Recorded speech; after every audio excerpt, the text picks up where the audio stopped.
And it is a beautiful evening for the beautiful game. And this game brought to you by CBS 6, Richmond's news leader, working for you. I'm Dave Lamont, welcoming you to USL 1 action from City Stadium in Richmond, Virginia. The Kickers are finally home.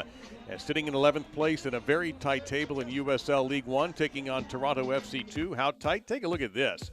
Start really where Greenville Triumph is at 31 points, and look down. You'll find our two teams in 10th and 11th. And with Richmond having a game in hand on Toronto. But look what 3 points does.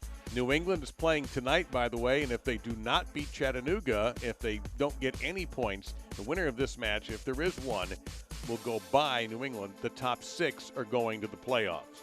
Now, for Richmond, of course, you've got to look at Emiliano Terzaghi. Tied for first for the Golden Boot. When these teams played in Toronto, you didn't have this.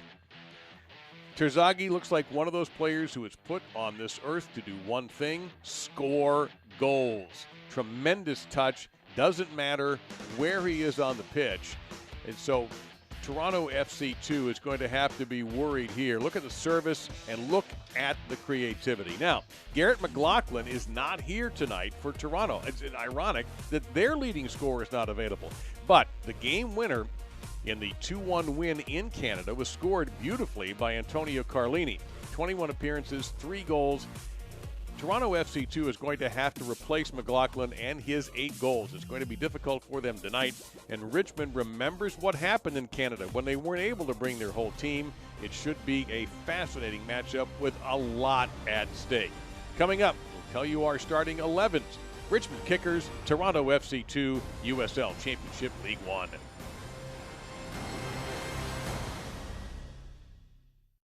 Health. Suddenly that word seems more important these days, as it's consumed all aspects of our lives and made our universes feel smaller than ever. But at Bon Secours, your health has always been our top priority, and we're staying as committed as always to personalizing the right care for you. Because whether here or from home, we believe your health care should always revolve around you. Bon Secours, primary care for the universe of you. Visit bonsecours.com/primary care to connect with the provider today. If you thought only athletes were superstitious, then you haven't met the CBS 6 This Morning team.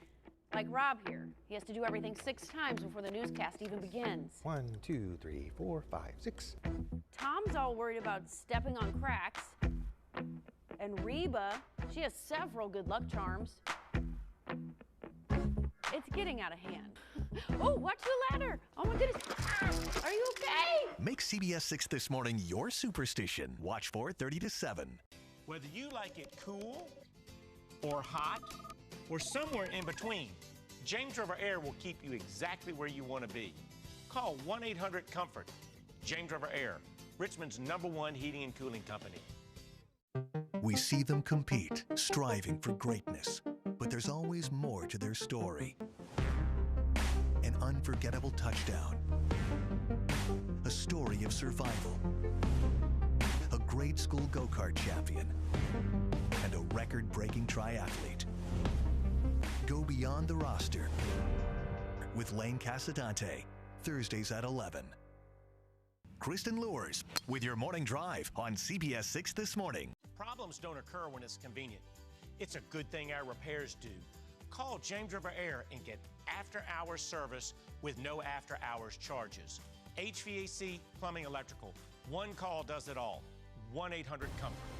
But just an absolutely ideal evening and to play this game. Since 1947, Select has been the leader in soccer ball quality and innovation. Select is the official ball supplier of USL League 1 and many of the elite leagues throughout Europe.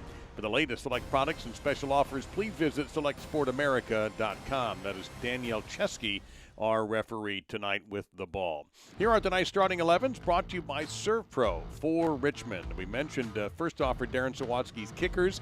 Once again, Fitzgerald, of course, in goal. Jonathan Bolaños, 4 goals and an assist, but obviously having Terzaghi there, the winner of the Golden Boot last year, tied for the Golden Boot again this year. And how will that back four hold up against the Toronto FC 2 team that, frankly, has had a hard time scoring goals this season?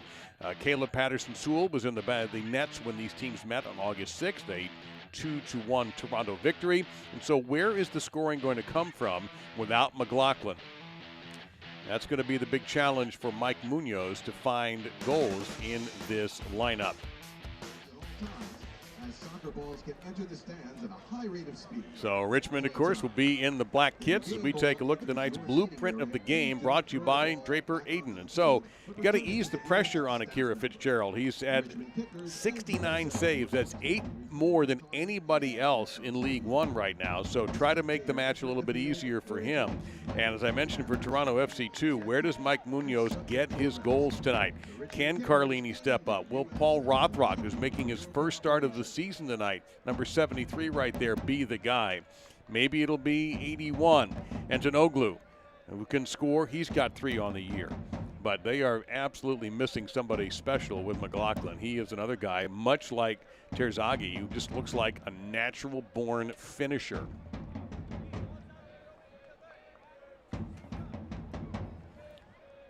I don't think we're going to have to worry about a hydration break this evening. And joining Danielle Chesky, the assistant officials are Ben Pilgrim and Jeffrey Skinker, and Andrew Sharon is the 4th official. Andrew will be the one getting yelled at by everybody. Toronto in the all-white kits, Richmond in the black. Huge match to start off play in USL League One tonight. And another very important game for these two teams starts in 30 minutes. Chattanooga, the top team of the table, and New England. You see where these teams are, 11th and 10th, but 3 points will go a long way if somebody can manage to get 3 points. And winning has not been happening for either of these sides. Toronto on a 5-game winless streak, their last game a draw. And although Richmond got the first goal against New England in their most recent match, they ended up losing 3-1, so they are winless in their last 3.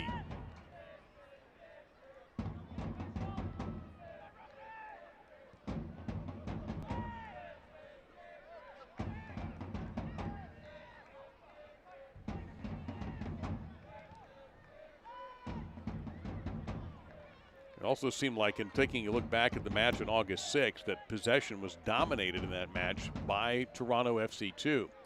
But there was but wait a minute about that match. Meantime, some pressure here early. The switch. Petrasso, 38, gets it all the way over to 85. That's Carlini. And then once again, everybody getting a touch there. Talon Maples, who was considered questionable for the game. A couple of players were initially not expected to play, so we'll see if Maples and also Antonoglu can go the full 90 tonight. Or how much time will they get? They're missing the defenseman Politz. And that ball will be harmlessly launched out of play by Goulburn. But what I was going to say is Richmond, due to some Canadian government laws, not able to bring unvaccinated players into Canada, and some international players had some problems as well. So the Richmond kicker team that played against Toronto FC2 August 6th was not the same team that you're going to watch tonight. Darren Sawatsky has many more players that he would love to have in uniform available or on the pitch. So it seems to be an edge, particularly when Toronto missing their top scorer.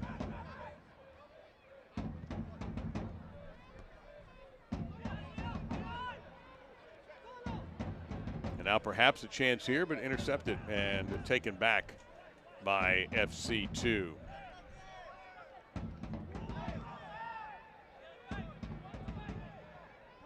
That was Campbell, 48. He's got it back. And that deflection going to have to be handled by Richmond. Chris Cole tried to get rid of it, but couldn't.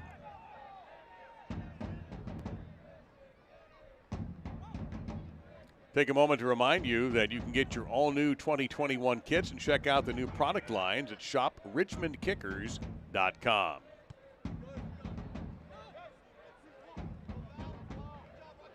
Now there's a steal by Rothrock, and he is taken down by Esteban Calvo. Rothrock just playing his 7th game of the season, and this is his first start. And a quick conversation with referee Chesky as we take a look. the steal and a little too aggressive with a shove in the back by Calvo. So a set piece opportunity here for Toronto FC2. He mentioned scoring has been an issue for them. They don't get multiple goals very often. Only 25 goals on this season, as a matter of fact. So will they go right or left here?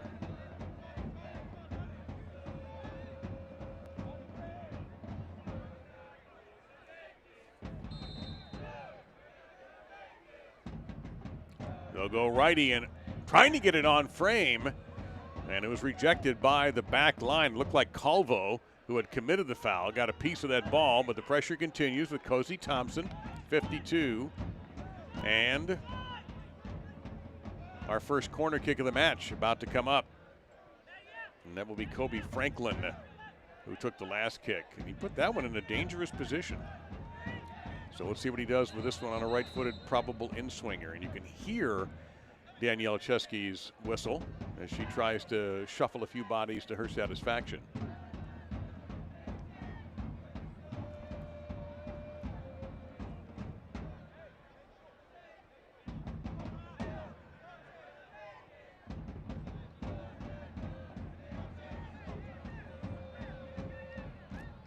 5 minutes expired already. Not to have a shot on frame just yet, and we haven't seen any attack out of the kickers in the opening minutes. It's been Toronto primarily running the possession. And we're finally ready. Far post, and that missed everyone. As you see, Julian Dunn, number 5, came down from the back line. He's on loan from the parent club, Toronto FC, ever since August 27th. He got up in the air, but that pass was well over his head.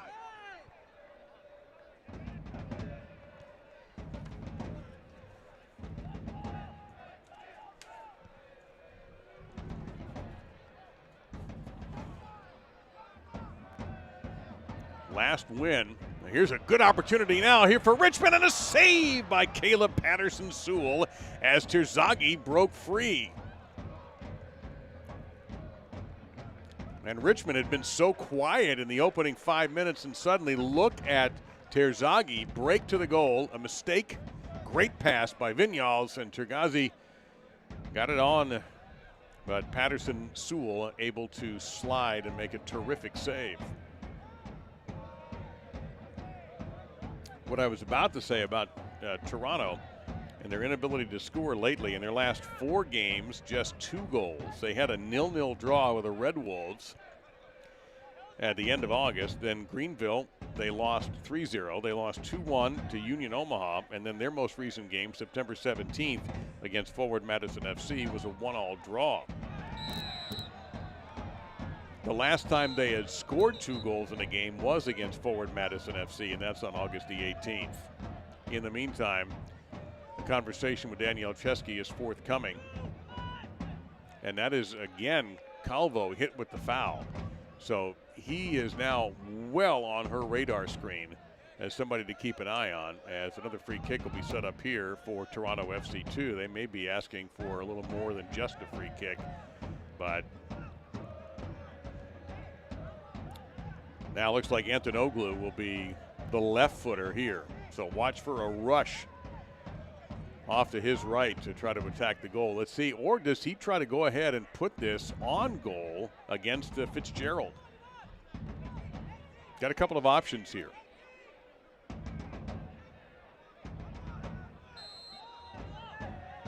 There's the run. He goes for the pass instead, and it's flicked away. Not a very effective piece at all. That kick, not a threat. But Toronto will get a throw in there as Rothrock's effort at a cross was blocked by Cole all the way into the stands.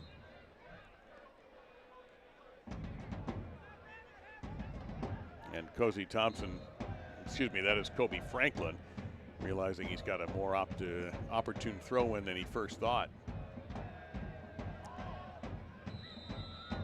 So you had Kobe to Cozy, and you have an offside flag going up from the assistant referee.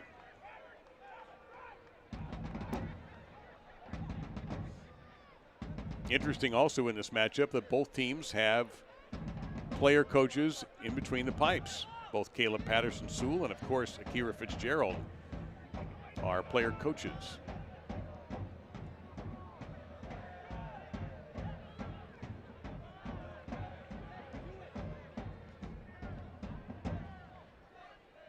A lot of forechecking going on there from Rothrock. Looks like he's the one getting the start tonight with McLaughlin not available.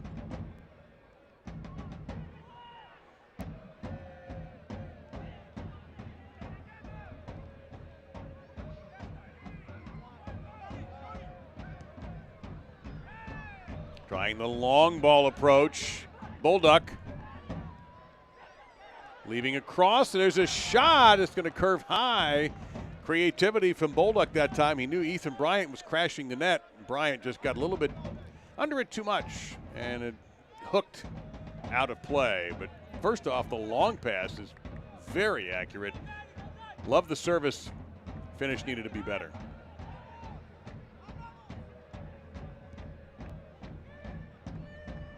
And now long ball being played by Toronto FC too, and Fitzgerald sweeps it out of play, or out of danger.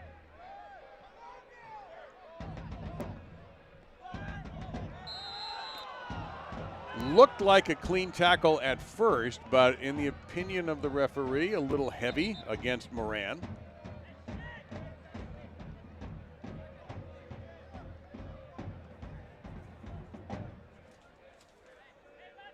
You can stay up to date with team news and scores and more on the Kickers mobile app. Download it now on the Apple app or Google Play Store. 0-0, 11th minute of a critical USL League One matchup. Teams 10th and 11th place. It's funny, they were one on top of the other when they played in August, 6th and 7th at the time. Toronto ahead of Richmond Kickers. Both have taken a dip without a win in their last 5 games for Toronto and last 3 for Richmond. But with the table as tight as it is for those final couple of playoff spots, with 6 games remaining, or 7 in the case of Richmond, there is still hope. And 3 here. And I would think that fans of both these teams are rooting hard for Chattanooga to beat New England tonight. And that match will be starting shortly.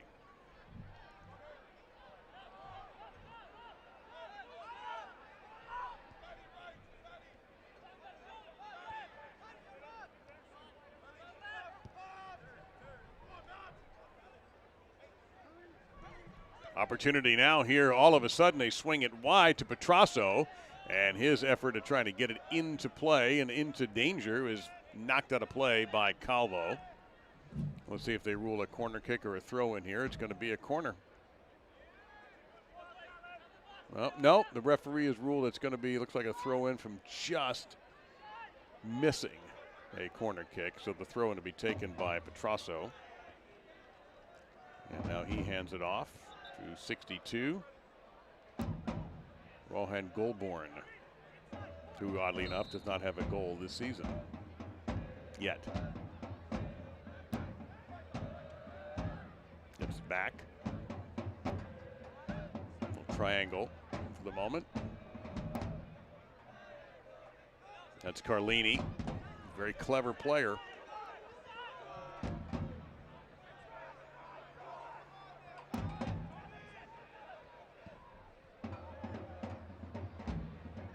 It's going to be out of play. It's funny, you look at the early statistics in this game, and if you've been watching from the start, you would think that the possession was utterly dominated by Toronto FC2, but the numbers at the moment don't reflect that. It's almost 50-50 in possession between Richmond and FC2.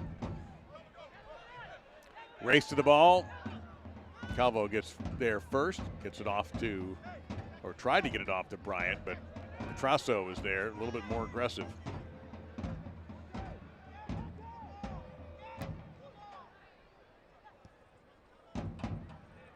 Trying to get through and just a little bit long trying to get it to Paul Rothrock. Two clubs battling over the Atlantic Division's final playoff spot take center stage when the USL and ESPN continues. Charlotte Independence travels north to Dillon Stadium to take on Hartford Athletic. That's Thursday, September 30th at 8 Eastern on ESPN Deportes.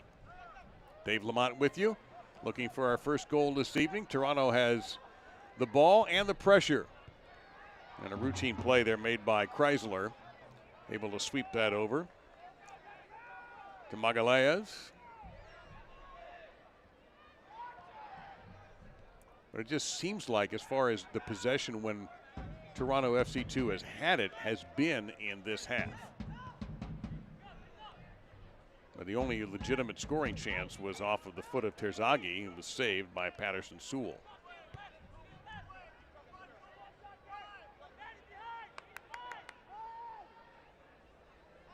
Good footwork that time by Dunn. Rothrock, it looked like Cole was going to get that ball, and Rothrock hustled over to grab it. In a position now inside the 18 and stripped, picked cleanly. And perhaps now a chance and a foul that slowed things down for Richmond for the moment, but they get it back and will reset the offense.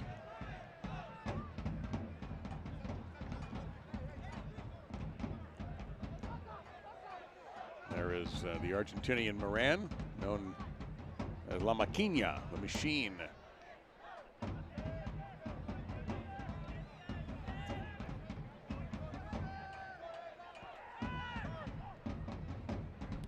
Bolduc has had one good run already.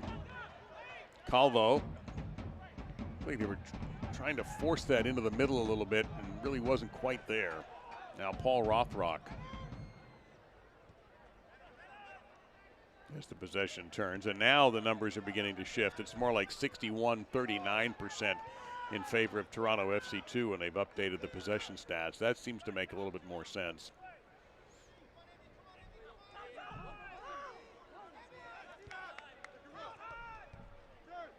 A good ball there by Carlini. And this is onside. Didn't hear a whistle, didn't see the flag go up, so Antonoglu, a little bit of a threat there, but Fitzgerald able to put it to bed. Looking for the, thought that he might have been offside, but never did see the flag come up. He just couldn't trap it to his satisfaction. That might have been one where you just go ahead and crank a one-timer. Easy for me to say, of course.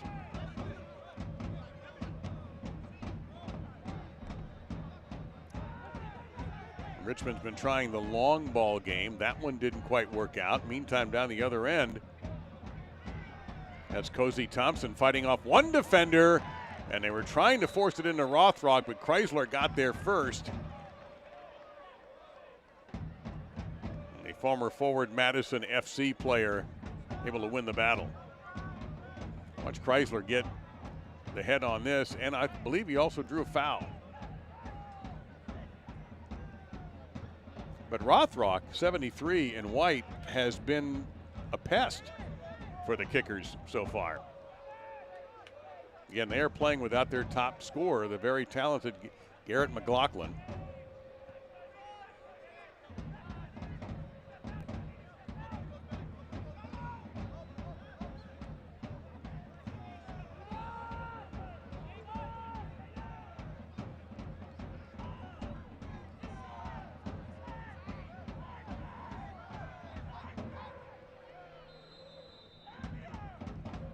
Whistle and a call there. It may have been an accidental handball, but a handball nonetheless. And there might have been a little dissent toward the referee.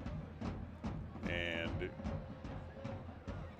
couldn't see which Richmond player said something, but she tried to get him to come back, and he kept walking. So she may settle that account later on. Don't think that that will not go unnoticed in her mind.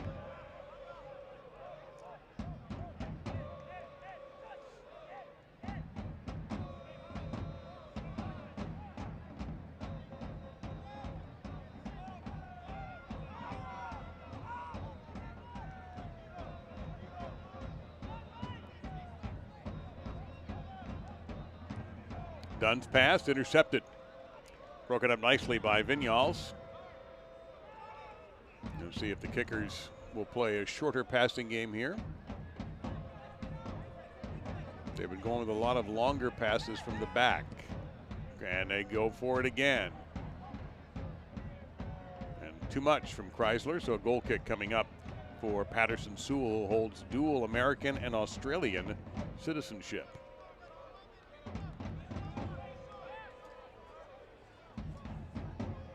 You can experience the Kickers in a whole new way in 2021 with Kickers Plus, an all-new subscription plan to save 50% off match day tickets, access to special events and exclusive digital content, 15% off merchandise, and more. And you can subscribe right now.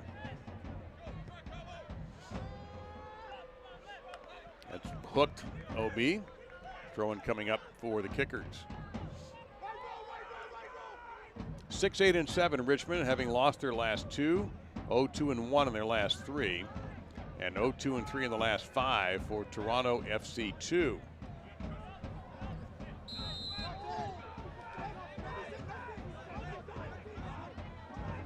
And that call, of course, will go for Richmond.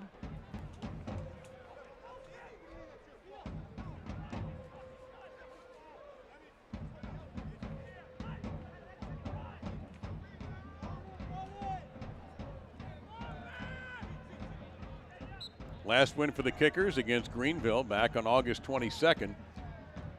But for Toronto, their last win, Richmond in Canada on August 6th. Of course, Toronto's been all over North America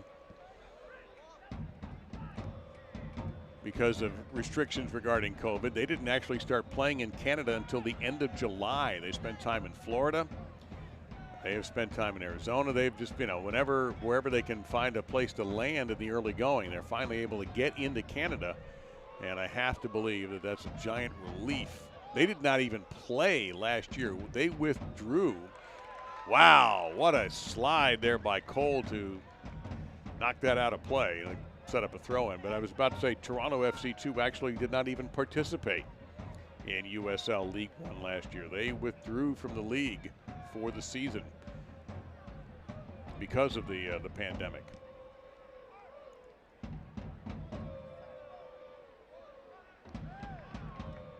Throw-in coming up.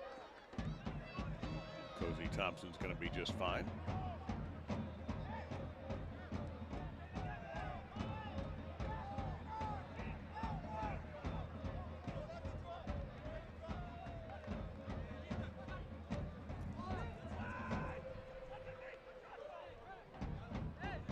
That might have been off, and it was off Matt Bulldog.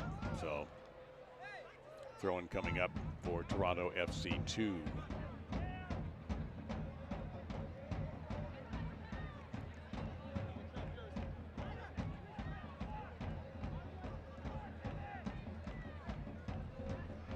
Rothrock trying to get a touch on a little bit of a give and go. Big collision in front of the referee, and the foul goes in favor of Richmond, but a Kickers player shaken up a little bit. Let's take a look again. An awkward fall for Moran, but looks like he's going to be okay. Free kick coming up. And a chance now here for the Kickers to do something with a set piece.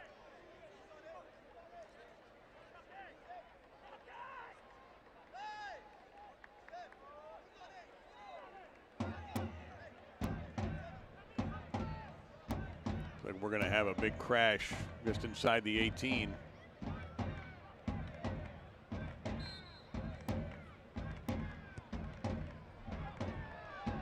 And Dunn almost got a piece of it, but we have a player down, and holding the back of his head is Talon Maples. You knew there was going to be a collision of some kind here, so let's see. Watch for 34 in white. You see a Kickers player goes down. And really, Maples just sort of ran into the back of an elbow, it looked like. And he's up very, very quickly, fortunately.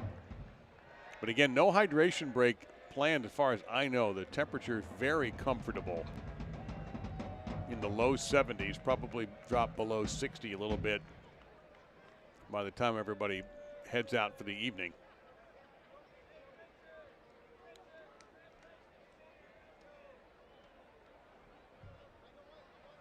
Take a look there at Darren Sawatsky, the man in black.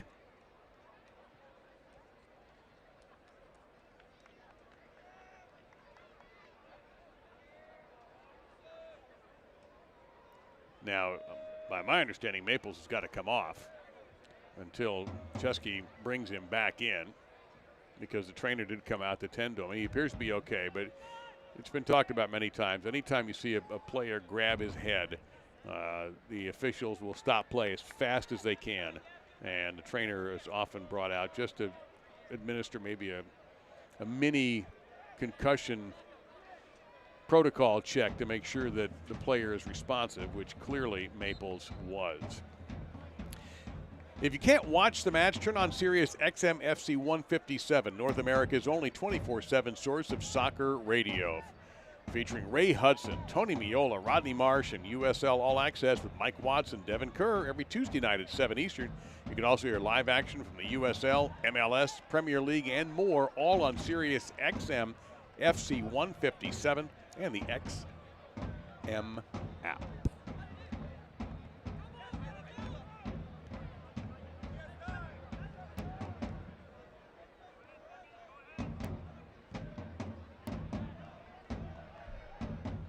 There's a long ball, and once again that approach not quite working out for Richmond kickers yet. Oh, good tackle, and look at the extra effort there by Bolduc, but he couldn't quite stop the momentum, and now Cozy Thompson out wide to the right has players in white heading to the net. Has a chance to reset, look things over, and went to Antonoglu, who's the referee was going to hold off on that call to see if Antonoglu was going to go down after he lost his balance. So Bolaños with the foul there. Not heavy, but you notice that the official holds her call. Was going to think about advantage, but couldn't possibly have advantage there with him stumbling around like that. So.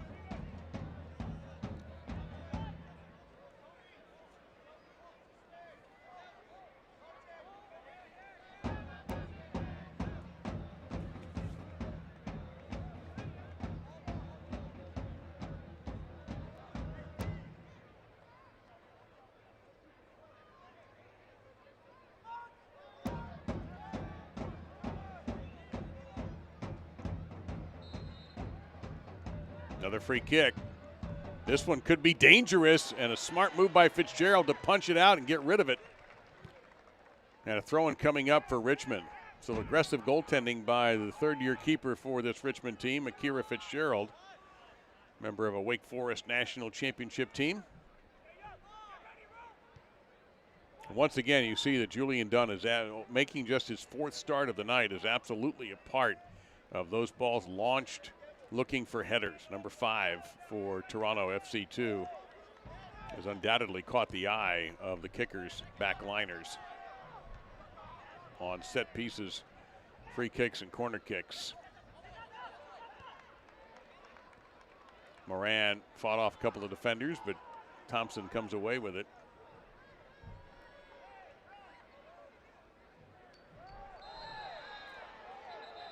And we might get a discipline here. Yeah, yellow card coming out. Looked like it might have been an elbow.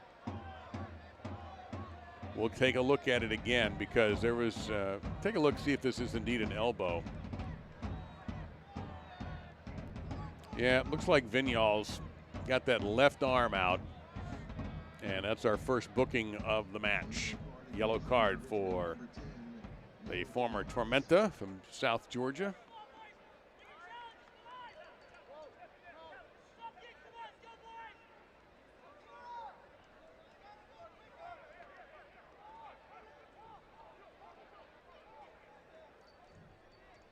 Possession now nearly 50-50, and it's as equal as our score.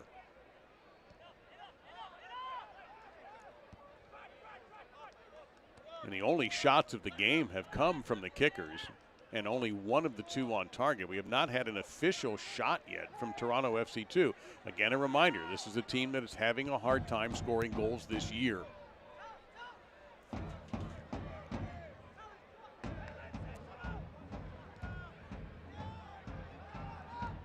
Seven times they have not scored in a game, oddly enough, as that's coming back. Two of them have been draws. They've had 2 0-0 draws. But drawing has been a problem for both of these teams lately.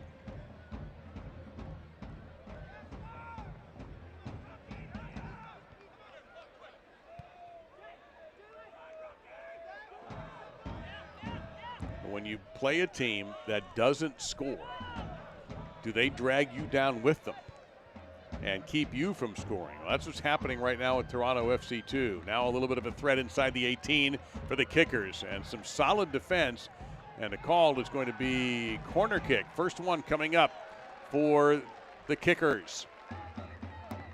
And Vinyals, who just got that yellow card a couple of moments ago, will be the man on the spot here.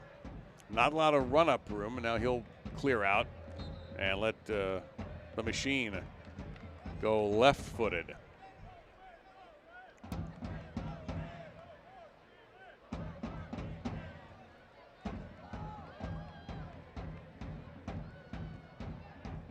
Launched into the middle.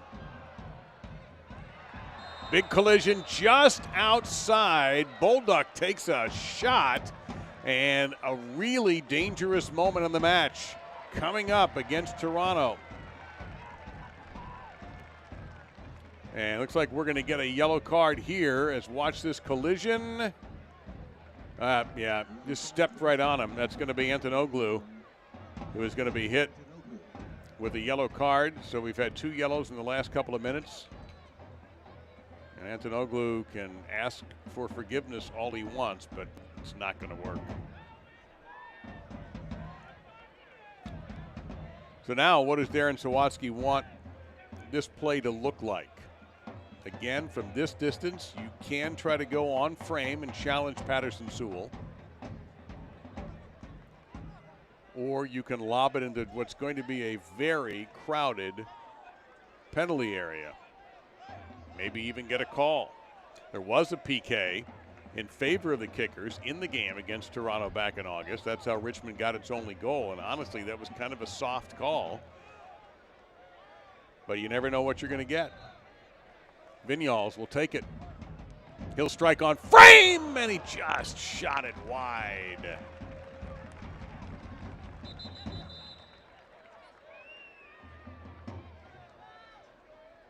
It's a little high, too, and off to the keeper's right, but not the worst idea in the world to go ahead and challenge.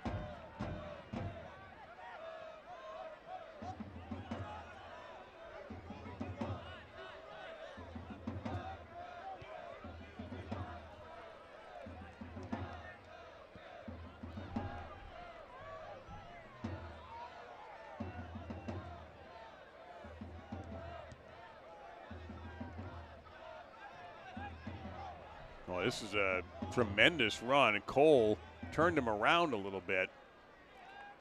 Now a little push against Cole. However, the foul goes against Cole. Yeah, Kobe Franklin had an inspired run up to the midway point of the pitch.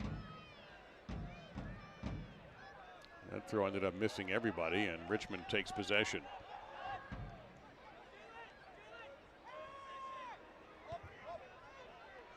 Chrysler sends it off to Moran. There's the long ball again. This could be dangerous with Bolaños. Slide tackle by Dunn.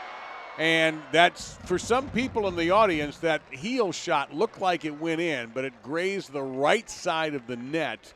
Very dangerous, and the long game is starting to pay off now for the kickers in increased opportunities.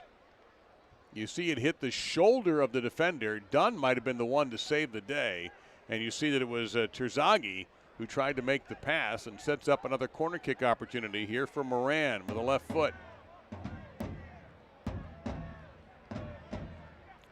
Headed off the back line, and there is a blast that's on its way to a different part of the state of Virginia.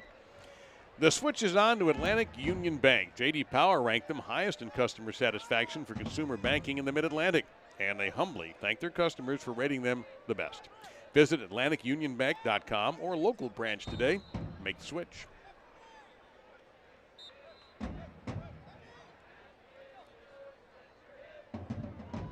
They have begun that match with Chattanooga and the New England Revolution. Again, the significance there is New England is the team that's in the crosshairs of everybody from 7th on down on the table. New England sitting in that 6th spot. And these teams here, you got Toronto with 26 points and Richmond with 25. New England, 28. So you knew the math, what a win would mean for one of these two sides if New England gets beat. And Campbell got wiped out, and it's going to be a yellow card. Now Sawatsky yelling at referee Chesky, and I think this is going to be Zaka Moran who is hit with the card. That is not going to be on Vignoles, because if it was, he'd be out of the game. He already has a yellow. So let's see if this was a warranted call by the official. A yellow card has been issued to the kicker, number 6, Zaka Moran. And it is, oh yeah, he got leg there. Yeah. I see Sawatsky is trying to be an attorney and defend his man, but that was a lot of leg and not enough ball, apparently, in the eye of the official. So our third caution of this first half. 2 against the kickers and 1 against Toronto.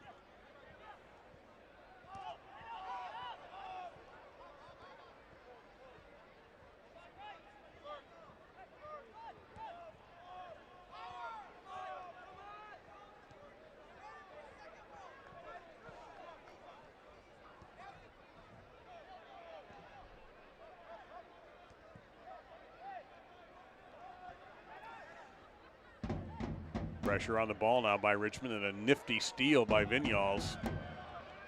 Oh, that's some fine dribbling, and now a pass wide right, and here comes the attack from Esteban Calvo.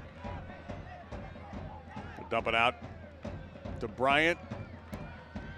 Dangerous centering pass. Boy, there was a huge push, it looked like. Matt Bolduc. Let's take a look at this again, because the Richmond players are very upset there was no penalty kick awarded here. See if Tergazi kind of pushed this, did this exaggeration. Well, yeah, he did exaggerate a little bit, I got to be honest. Now, that looked like a handball right there. Inadvertent, but yeah, it sure looked like a ball struck a Toronto FC2 defender, and it was not noticed. So a bad break for Richmond. So the Richmond side believing that perhaps Terzaghi, I should say, was fouled. They're mad about that, and then they're mad about what appeared to be a handball. Attack here now for the kickers again. They were trying, looked like Bolduc was the target in the middle of the 18, but more pressure now coming from Richmond. That's not effective and cleared away by Petrasso. And dangerous there as the defenders pulled up, of course, and that's going to be an easy call as Goulburn commits the foul. And Bryant tried to get going on that right away.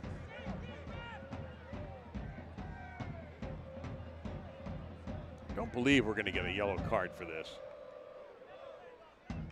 Stepped on his foot and bumped him. Easy call.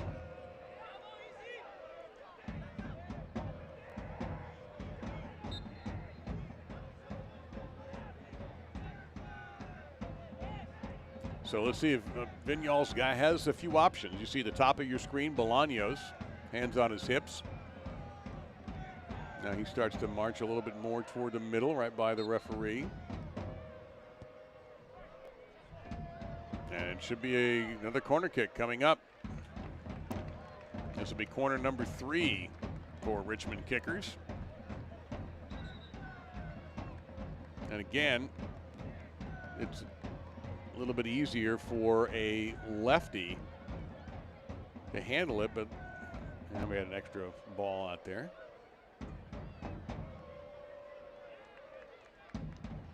Given how close that is, at least the lefty can get a little bit of a buildup. Hasn't been a dangerous corner kick yet in this game.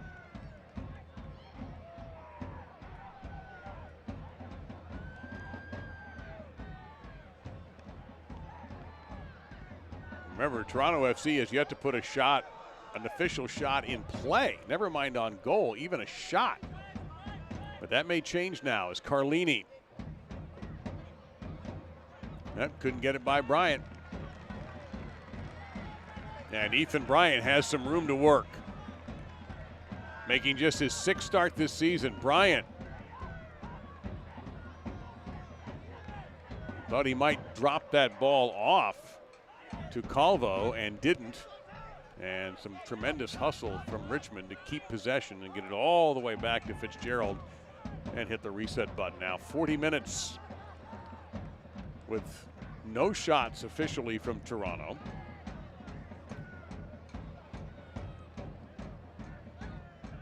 Five from Richmond, 1 on target.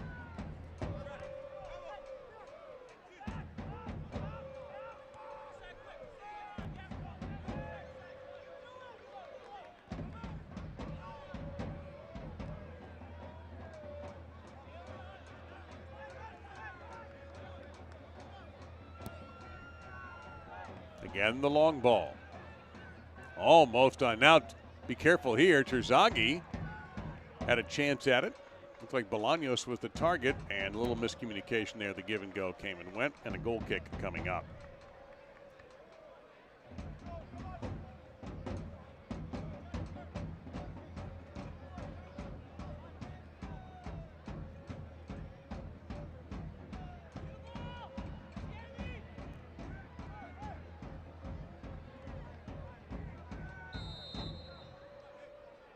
At halftime, we'll update you on what's going on around the rest of USL League One. Chattanooga and New England should be underway.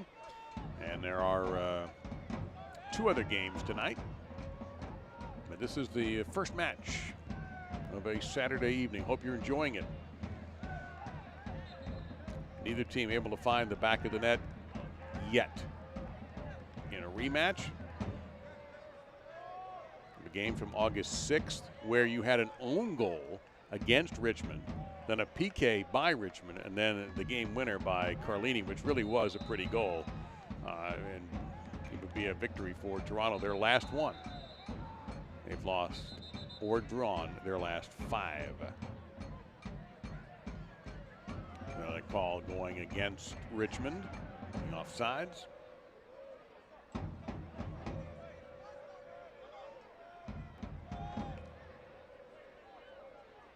Perfect evening. I think it's comfortable for the spectators and comfortable for the players as well. As in some parts of the country, summer starts to fade out and fall has already begun, both on the calendar and in the forecast. But travel down to play the Florida teams and it'll feel a lot different for a while.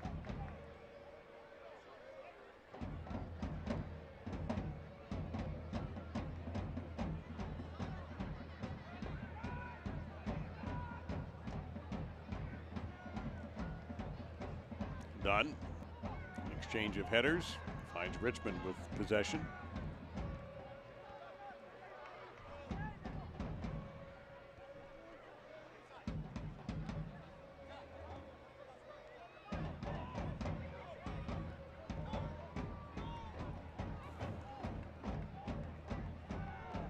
Bolaños on the attack. Excuse me, that is number 10, Vinyals. Collision, and Moran a little high, and the referee says play on. I could have sworn I heard a whistle, but then she ruled advantage is allowing Toronto FC to continue the attack, trying to get it through to Rothrock, and it's going to be knocked away and out of play by Bolduc, out of danger, I should say. Looking to go over Bryant's shoulder, but he's not able to get it.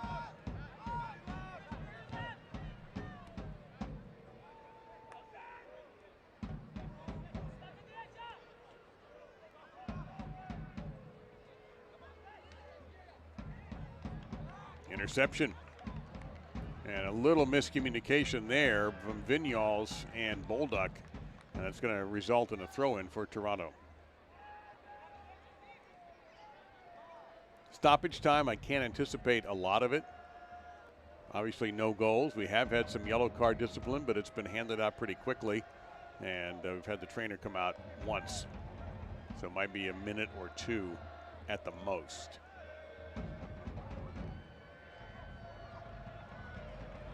And Dunn, boy, if Dunn doesn't make that interception and at least slow Tergaz down, that would have been a real dangerous opportunity for Richmond, as Terzaghi, we may not even have any stoppage time. We have not seen the board from the fourth official. So this might just be a 45-minute first half, give or take a few ticks. It's only going to be a minute. Yeah, didn't think it would be a whole lot. Haven't had that many stoppages. It's been end to end. Not a lot of threats for the keepers yet, but Bryant may be doing something about that. Trying to go to the top to get it to Vignals and trying to keep the pressure going, but they cannot. There's definitely been no lack of ambition from Richmond, but a lack of execution, yes. And there's the official announcement. We're a minute of stoppage time, which we are already into.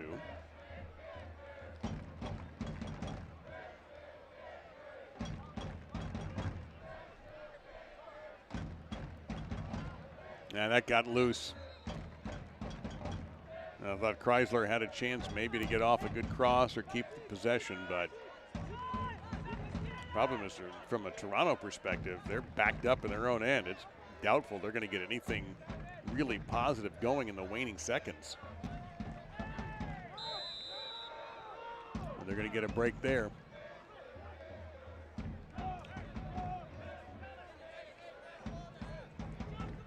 We might get the whistle as soon as this ball is kicked, if it ever gets kicked. A little jaw jacking now going on.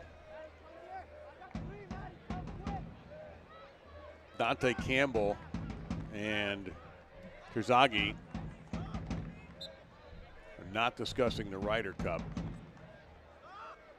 or what's happening with Chattanooga and New England.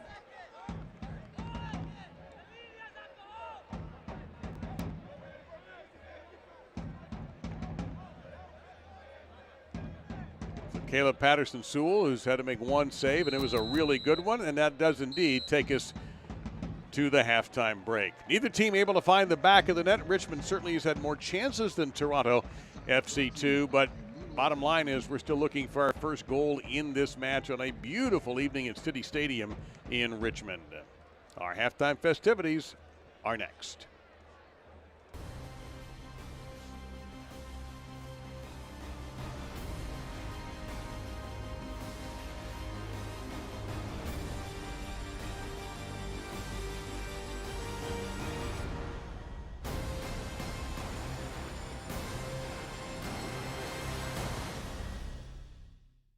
Health. Suddenly that word seems more important these days, as it's consumed all aspects of our lives and made our universes feel smaller than ever. But at Bon Secours, your health has always been our top priority, and we're staying as committed as always to personalizing the right care for you. Because whether here or from home, we believe your health care should always revolve around you. Bon Secours, primary care for the universe of you. Visit bonsecours.com/primary care to connect with the provider today. We see them compete, striving for greatness. But there's always more to their story. An unforgettable touchdown. A story of survival. A grade school go-kart champion. And a record-breaking triathlete. Go beyond the roster with Lane Casadante, Thursdays at 11. Kristen Lures with your morning drive on CBS 6 This Morning. You can call James River Air or you can schedule service online. Either way, we'll show up on time or it's free. James River Air, Richmond's #1 heating, cooling, and plumbing company.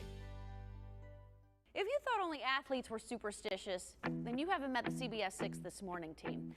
Like Rob here. He has to do everything 6 times before the newscast even begins. 1, 2, 3, 4, 5, 6. Tom's all worried about stepping on cracks. And Reba, she has several good luck charms. It's getting out of hand.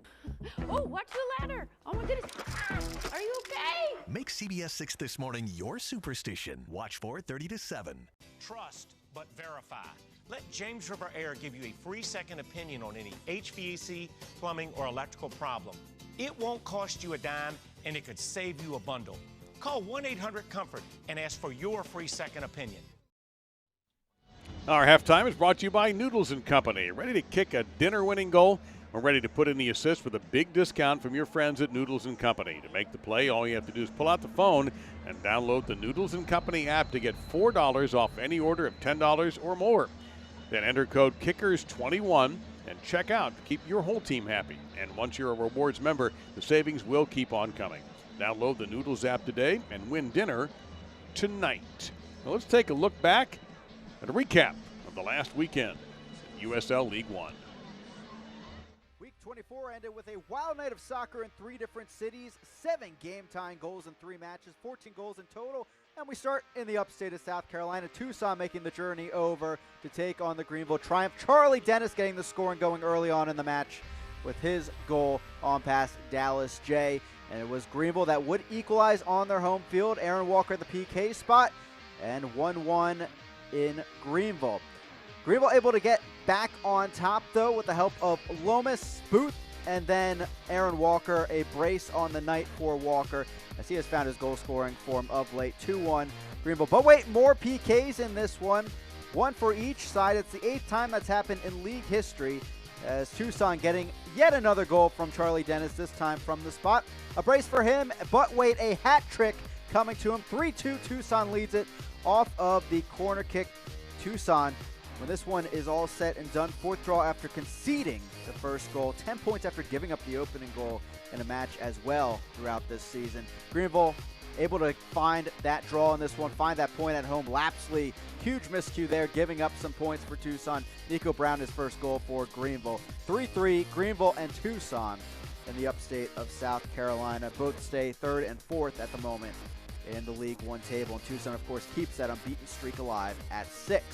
Omaha, North Texas, draws in their last 3 meetings here in USL League One. Viader gets the scoring going early on with his 5th of the season, powering one in from the top of the box for the left back of Union Omaha as they led on the road early on. North Texas, they would respond through El Medcar and their build-up here in Choctaw Stadium. On by Nuhu it goes, and 1-1 between the two sides on this Sunday night.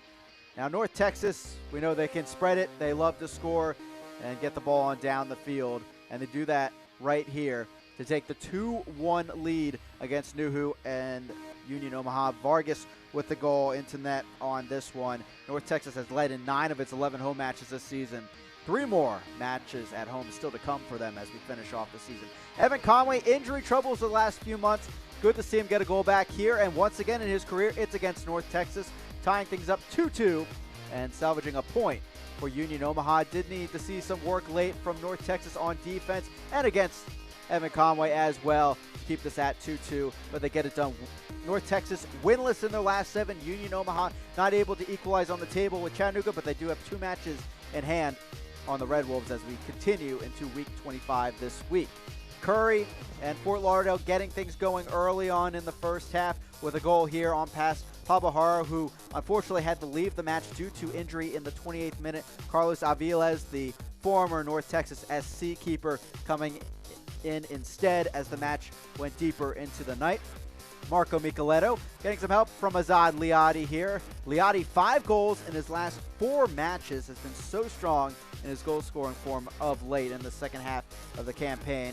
included in that run. 4 straight matches he has scored a goal. George Acosta, he loves the assist, but he loves the goal of late. 3 goals in the last 4, including this one, scooping it over the top of Aviles, who came on for the injured Hara, and getting Fort Lauderdale back on top 2-1 in this battle. Marco Micheletto, though, he wanted to get into double figures goal scoring this season. He does here with this header, equalizing everything at 2-2. And also in the League One record books, tied for second in career scoring, just one behind Emiliano Terzaghi at this point. And here's your scoreboard from Sunday night. 14 goals, but just 6 points awarded. Crazy night in USL League One that leaves more questions than answers entering week 25. Coming up, more halftime. We'll take a larger look around the USL. Health. Suddenly that word seems more important these days, as it's consumed all aspects of our lives and made our universes feel smaller than ever. But at Bon Secours, your health has always been our top priority, and we're staying as committed as always to personalizing the right care for you. Because whether here or from home, we believe your health care should always revolve around you. Bon Secours, primary care for the universe of you. Visit bonsecours.com/primary care to connect with the provider today. Today, as you step onto the field, as you defend and attack, as you move swift, quick, like you were made for this, know that you do not do so alone. With each step, you run with all of the women before you and all of the women that will come after you.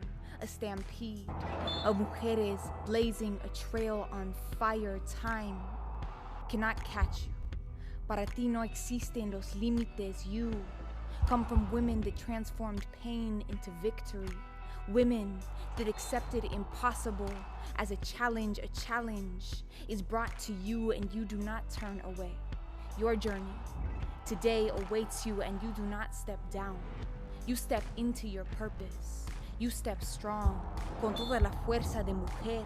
You step up.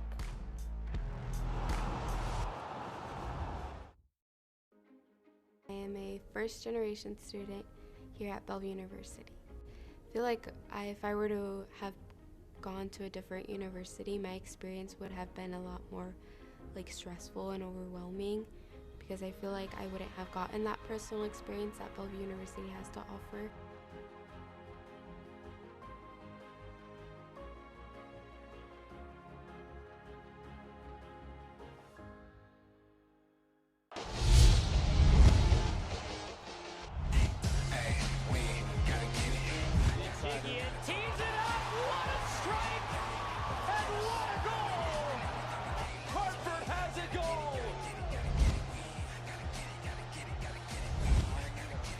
Right-footed shot, and it's in!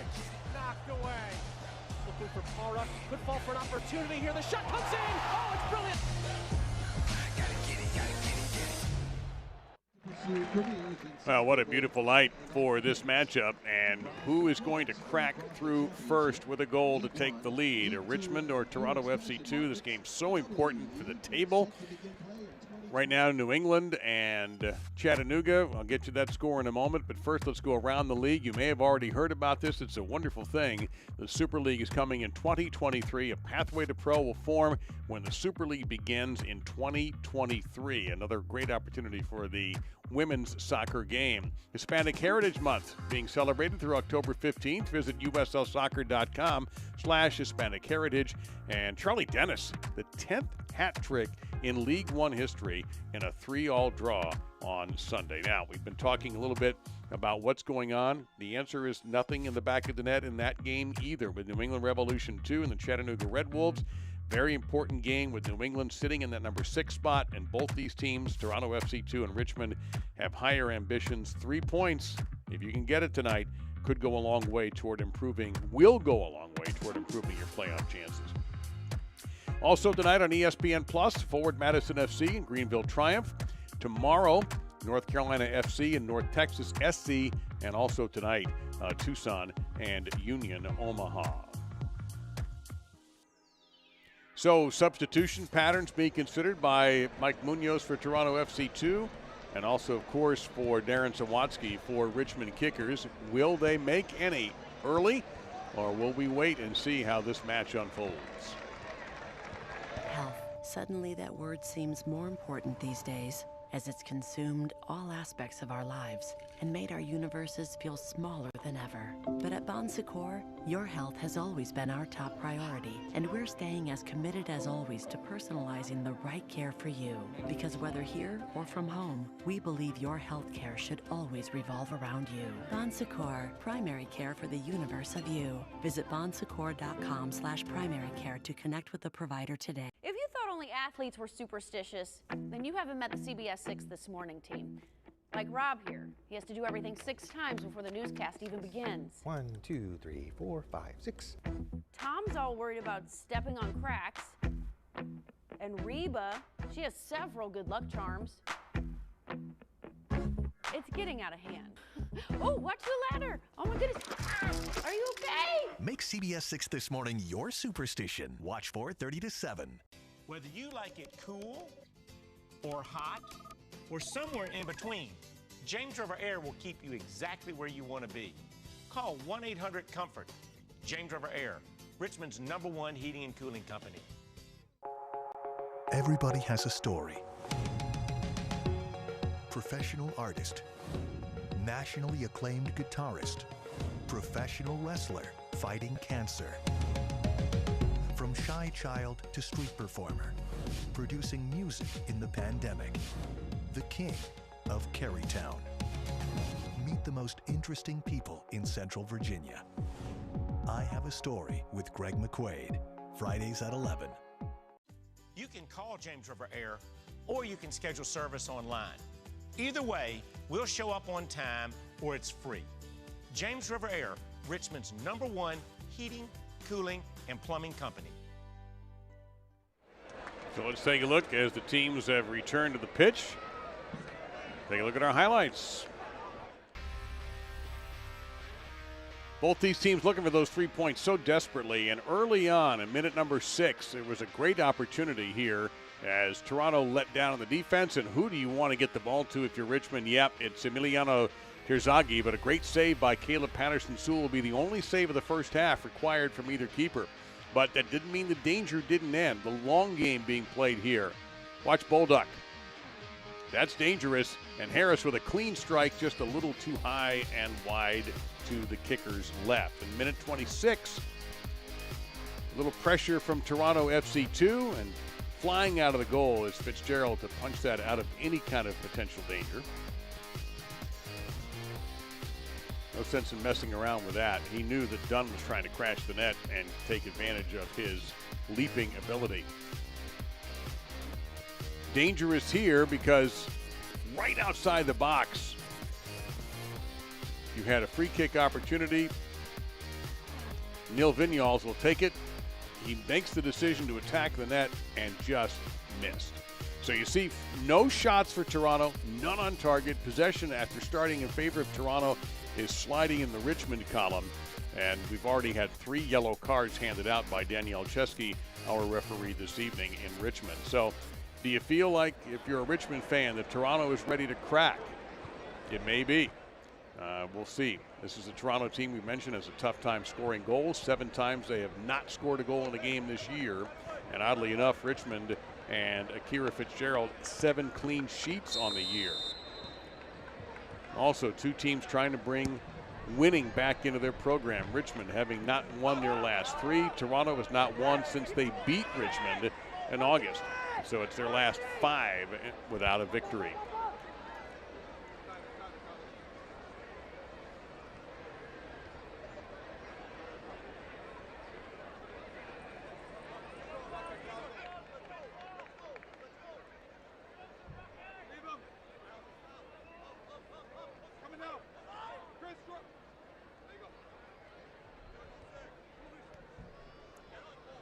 You see Cole knocked actually almost into the seats, but was able to get up quickly. Toronto in the white kits. No substitutions announced. Toronto playing without Garrett McLaughlin, their leading scorer, and they are missing him. But this is potentially dangerous. Cole gets ahead on it, but doesn't clear it all the way out. Looking for maybe a quick turn right-footed strike, but instead it'll be a reset with Thompson. And now perhaps the other way come the kickers. Terzaghi gets it out to Bolaños. Bolaños dangerous in this area. Drops it off to Vinyals. And they'll start over.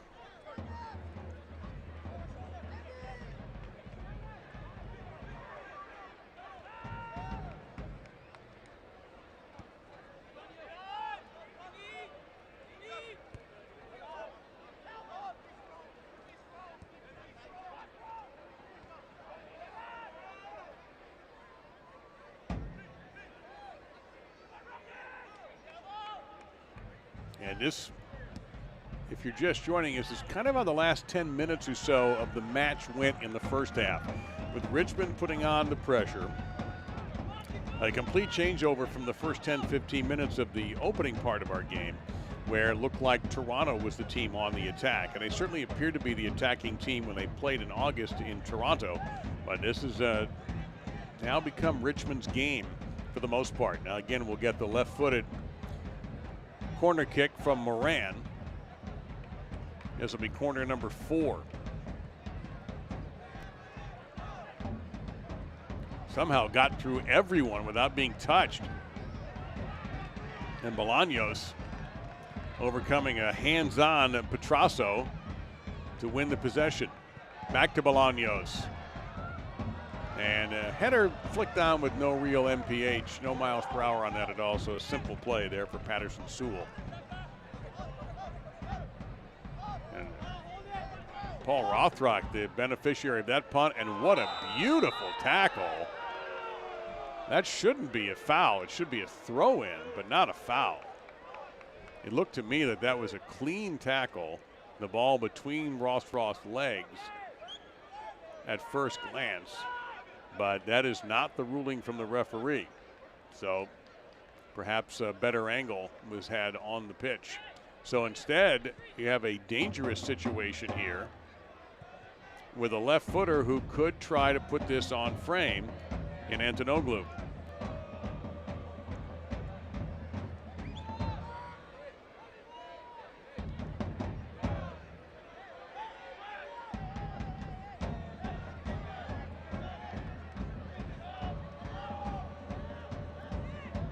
He might try to curve this in.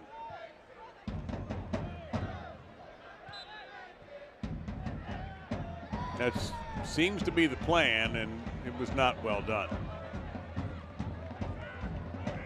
So a great chance there for Toronto to get something on frame, which they haven't done yet, and they still have not been able to do it. Now the long effort from Bryant, trying to get it to Terzaghi. And Bryant picks it clean, steals it from Rothrock.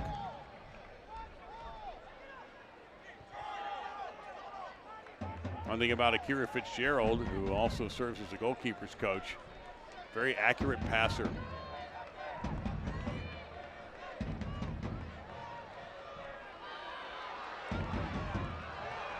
Now, shot wide. Oh, Vinyals is going to want that one back.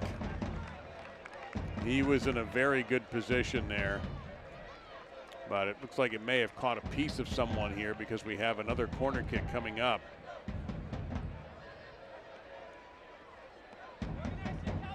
Yeah, that must have been deflected. This time it'll be Vinyals with the corner. Hit it just wide. Terzaghi, I believe, was the one who got the head on that and could not get it on frame. Maybe it was Cole crashing. Today's match is presented by the YMCA of Greater Richmond. From exercise classes to personal training, swimming to summer camp. Your neighborhood YMCA has programs for the whole family.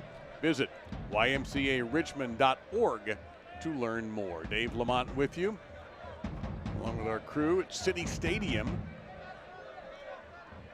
Second meeting between these sides as the USL League One season beginning to run out of dates. Only 5 games left for Toronto FC2 after this. And Richmond finally at home after seemingly being on the road forever. The last home game was August 28th. Has 2 more home games after this. Chattanooga, and that's going to be hard. Top team in the table. And Forward Madison on October 6th. So 6 games remaining for Richmond Kickers to try to elbow their way into the top 6 to make the playoffs. Top 2 teams get a bye, and then the next 4 battle it out. That will happen in November. Chance now for Cole. Could not get around Cozy Thompson, however, but Cole not giving up. And that time he just lost the dribble, and that will be a throw-in coming up for Thompson and Toronto FC2. And he'll hand it off to Franklin.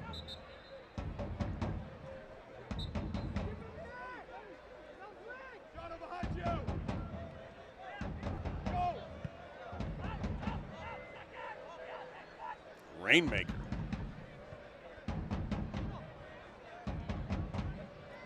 Well, that was nicely done, but almost a souvenir. Throw-in coming up here for the Kickers.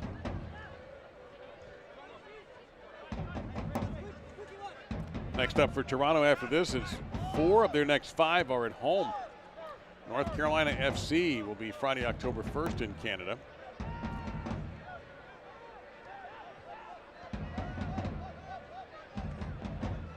The bulk of their traveling has been done, and I do mean traveling given where they've been all over the place until they finally were able to get back into Canada to play.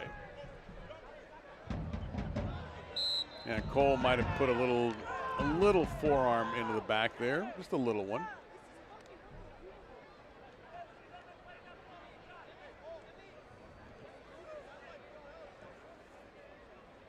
You can get the all-new 2021 kits and check out the new product lines at shoprichmondkickers.com.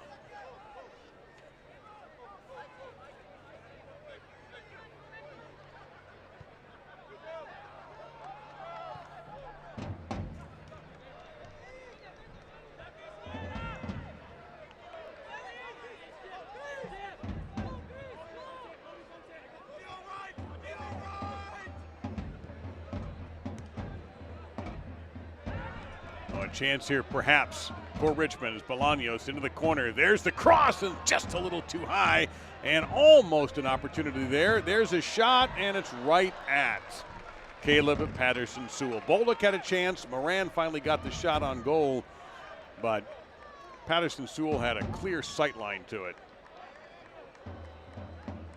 The cross is very dangerous. Didn't miss by much. And then Moran decides to fire from distance, but wasn't fooling the keeper. But Richmond keeping the pressure on in this half. Trying to get it into Bolaños, and it's going to be swept away, but not cleared too far out. Moran again. Bryant, he'll turn and fire, but that wasn't effective. Trying to set up for a big strike from just outside the 18, and that time the Richmond line was tough to get through.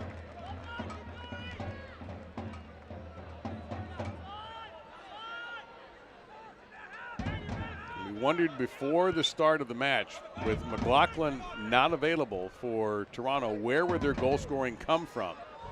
Antonoglu can score. His shot is blocked. Great sacrifice by Calvo there.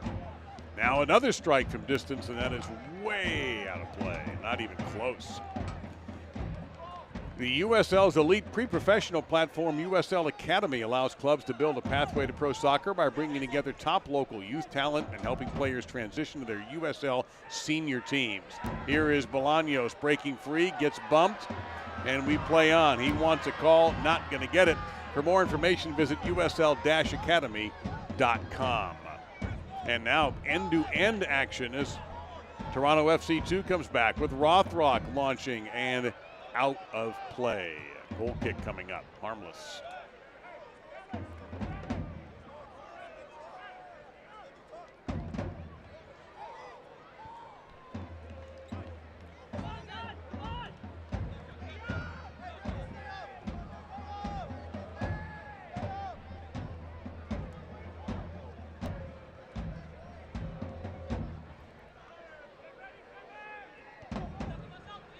there's no question that Richmond has had the better of the play in this opening 11 minutes or so, but still nothing in the back of the net.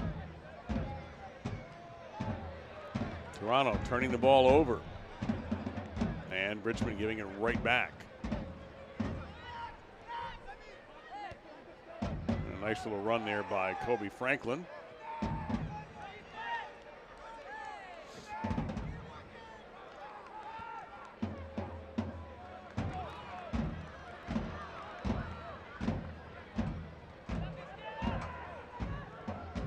See that Dante Campbell, 48, was trying to get his teammates to clear it in the other direction, and they went backwards instead.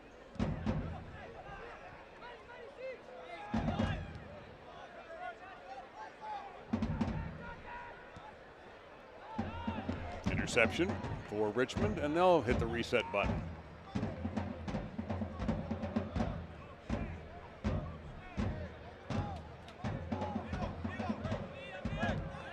Coming up to halftime, still nothing in the back of the net in New England. In the match with Chattanooga, Bolaños breaks free, goes for the pass, and a weak turning shot there by Emiliano Terzaghi. He just couldn't get anything on it, and it was an easy save for Patterson Sewell. But again, another turnover by Toronto, and look at this opportunity here. Vignoles with a clean strike to Bolaños. Dunn comes over, but man, Terzaghi, if he had been able to put something on that, might have been able to beat the keeper. But the chances are coming frequently for Richmond.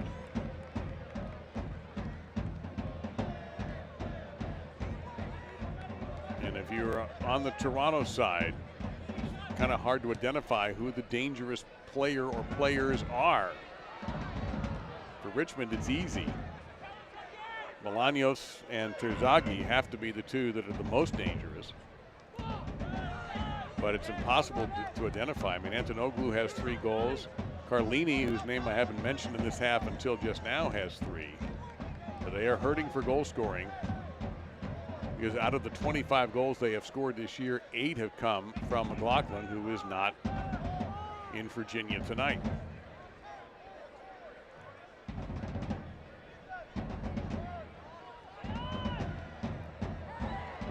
Bryant, wow, what control there by Bryant, making his 6th start of the season. Long ball now to Cole. A valiant effort. He had the right idea, but that's just difficult to execute given he was a little bit off balance trying to make that happen.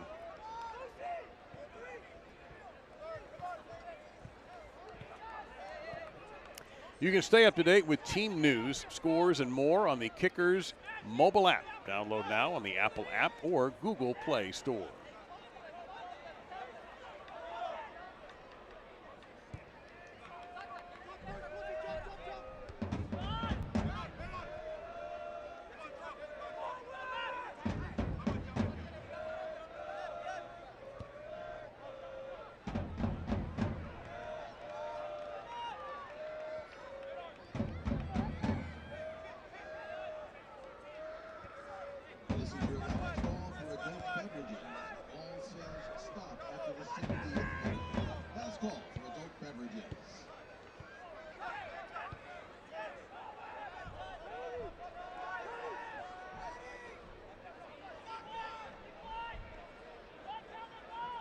Finally, a good-looking build-up here for Toronto FC2. And it comes to a halt.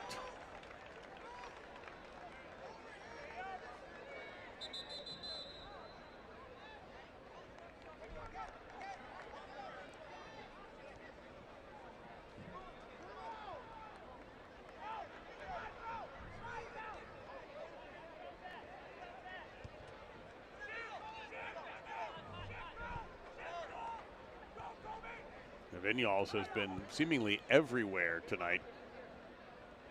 He has a couple of goals on the year. A lot of the play has gone through him. A lot of the attack for the Kickers tonight has gone through Nil Vignoles.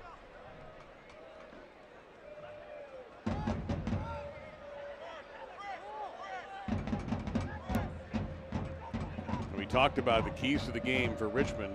Ease the pressure on Fitzgerald, who came in with the most saves in the league. Now Bolaños, and the offside's going to be the call. Well, Fitzgerald hasn't had to make a save tonight. And the other thing is find a scorer for Toronto, and that they have not been able to do tonight.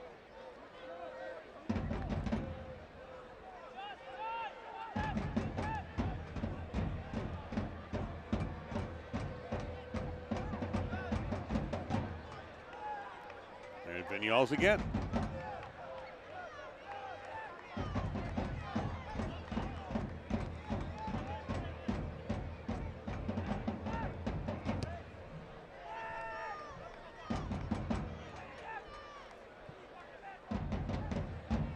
Just outside the box. Oh, another handball claim by Richmond. An interception.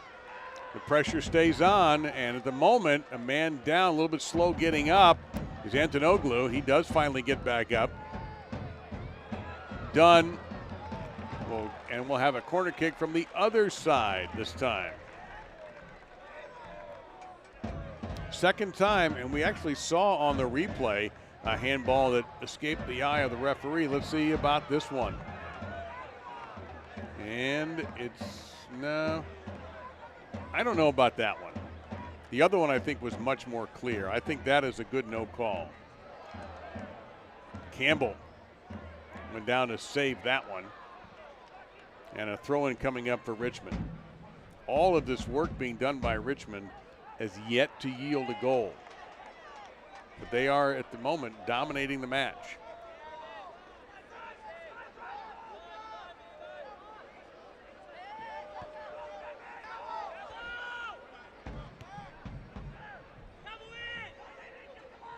Cole tried the heel pass, and instead it's going to be controlled by Toronto for the moment. But Terzaghi harassing Terzaghi, and you see the referee's assistant gets the flag up to say that that's a foul.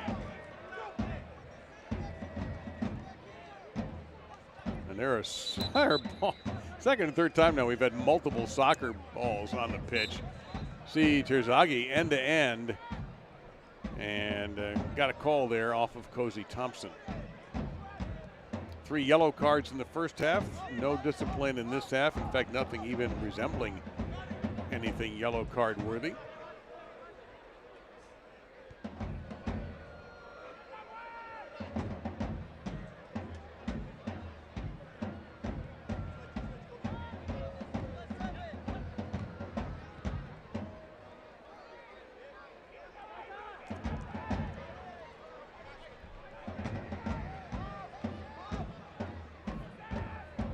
Tenth place and 11th place, these teams, and you have a game in hand for the kickers.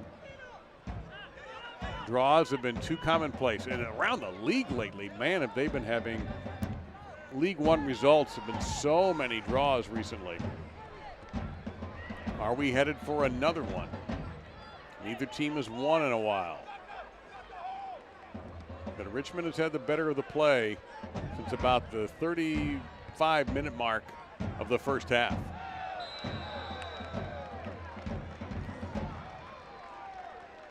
Calvo is taken down. Calvo has one of the yellow cards against Richmond, as does Moran.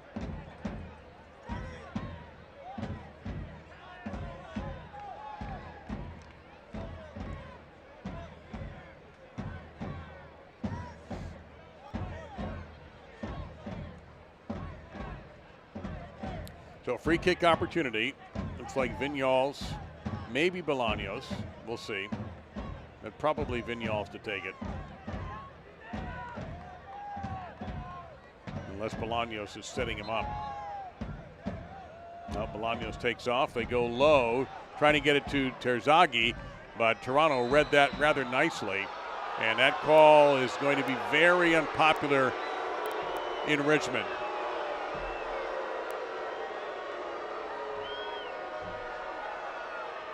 Let's see it. That looked like a clean tackle, I must say. Aaron Sawatsky handling it. Knows he can't do anything about it now. But that, I have to say, did look clean.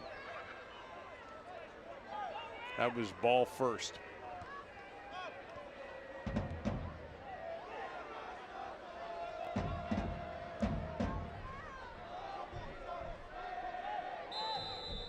Offside flag there.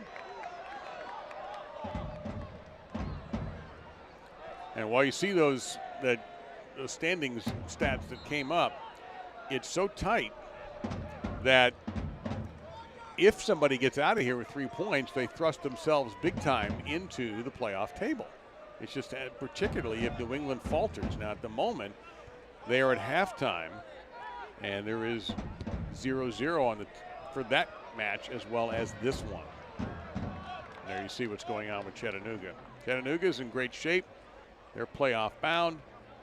New England sitting there in 6th with everybody biting at their ankles. Or if you're a Detroit Lions fan, biting their kneecaps.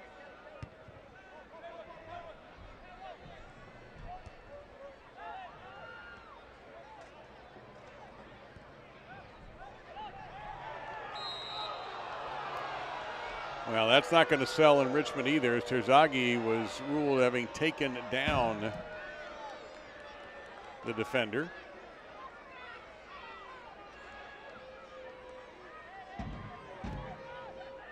It was Julian Dunn, who's played very well on the back line for Toronto FC too, and just his 4th start since being on loan from Toronto FC.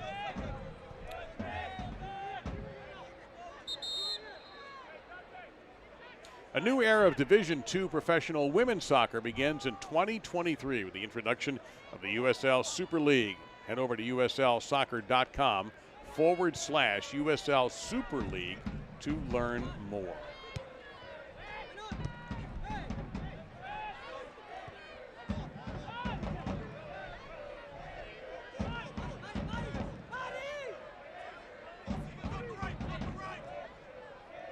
About that time where the head coaches are thinking about their substitutions. How do you want to play this? Got to be tired of the draws, both sides, desperate to win. So do you throw out more offense in your substitutions?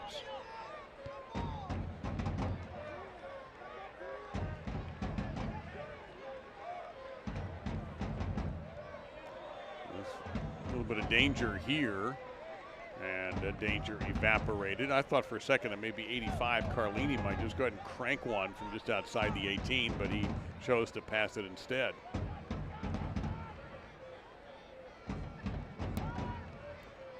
Sometimes a team traveling will be content with a draw. I cannot imagine either team being content with a draw tonight, given their recent run of form, which has not been good.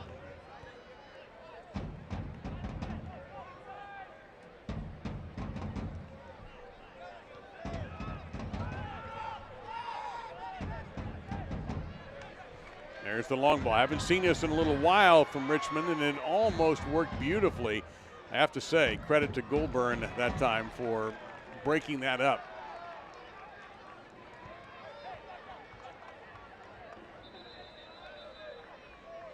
And once again, the ball staff in City Stadium is nothing if not aggressive.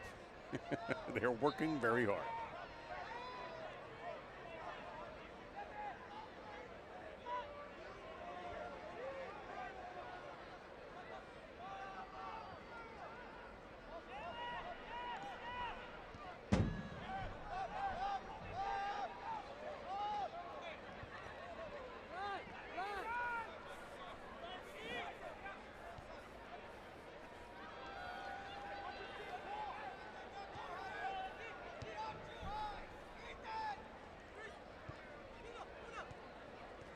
Cole almost broke through a couple of defenders, and now an opportunity here for Toronto. Rothrock centering pass, and it's swept away.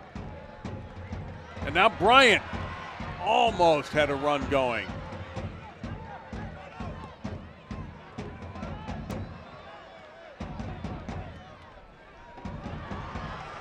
Bolaños has some room. Will he strike?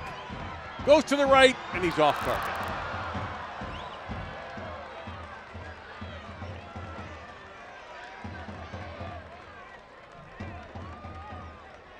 What a gorgeous pass.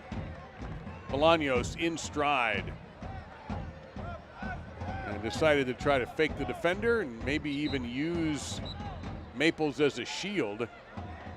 And then the shot did not happen.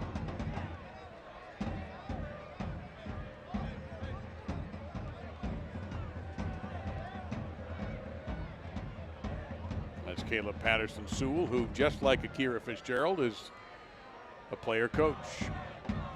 Both goalies.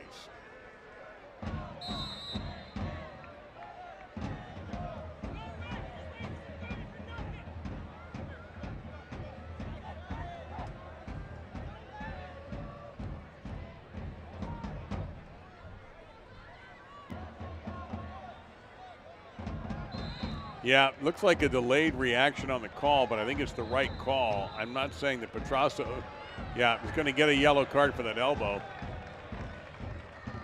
So that's the 4th yellow of the evening, 2 each.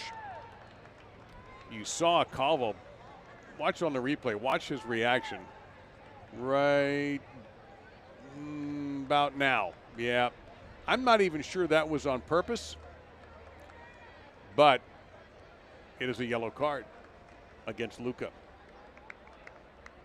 It was on the Week 18 Team of the Week.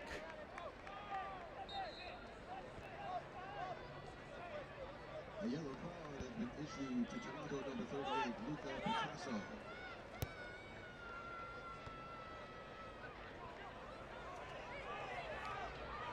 So we're going to get a substitution. There's a shot. But once again, Patterson-Sewell had a clean look at it.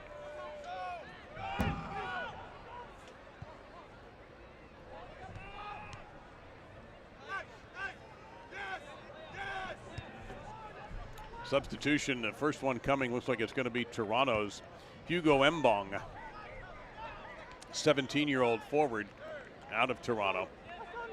We'll see who comes out.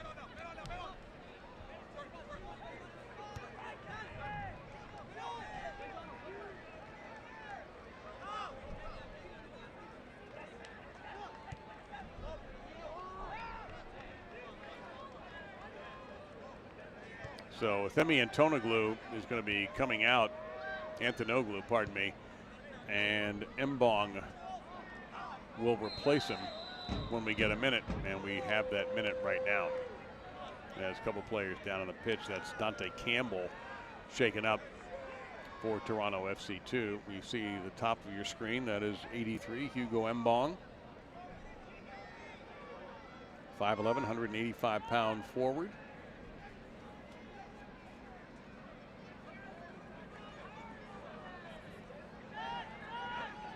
Substitution for Toronto, entering the contest number 83, Hugo Mbong, replacing number 81, Themi Antonoglu. So Mbong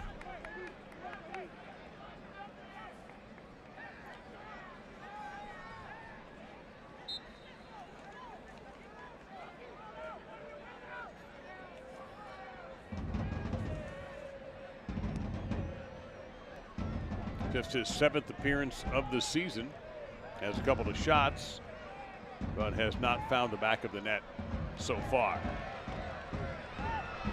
More pressure. Bolaños lays it off now for Vinyals. Vinyals inside the 18. He's double marked and stripped away. Help did not arrive in time. Now throw-in coming up for Toronto FC2.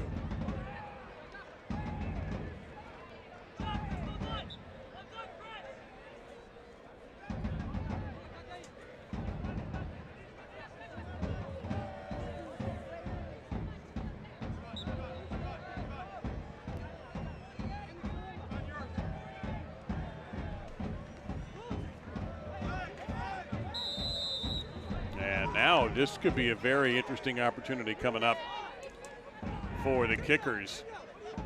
You can experience the Kickers in a whole new way in 2021 with Kickers Plus, an all-new subscription plan to save 50% off match day tickets, access to special events, and exclusive digital content, 15% off merchandise, and more. Subscribe now. So you've got La Maquina, Moran, and Bolaños. Now Bolaños gets out of the way, so it'll be Zaka Moran trying to unlock the key to a goal. High, high, high, and well, careful, that's going to get you in trouble. And Chrysler goes down. He might have been stepped on. Referee Chesky has to come in now. Chrysler's shaken up. The goalie has free rein to the ball. Now, not helping the situation at the moment is Magalhaes, who's got to get out of there. And he is the captain. So he's got to, now he has to separate everybody. Chrysler's fine. And Patterson Sewell is appealing his case as well. Patterson Sewell makes the smart play. Why am I going to let anybody put a head on this Rainmaker?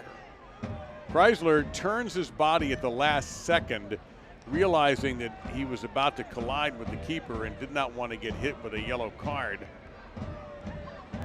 So a conversation with the referee's assistant and the referee going on right now. Daniel Chesky is the referee.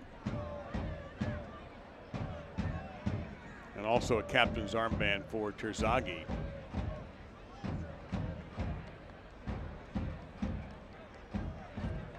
So I think the issue is here, will there be any kind of foul? A penalty kick maybe even. But I think we're just playing on. Yeah. And honestly, I think that's the right decision. And now it's not going to sell in Richmond. I completely get that. But I think Chrysler pulled up, and I think the incident involving Chrysler and Patterson Sewell was just Patterson Sewell trying to get up. And Chrysler's right on top of him.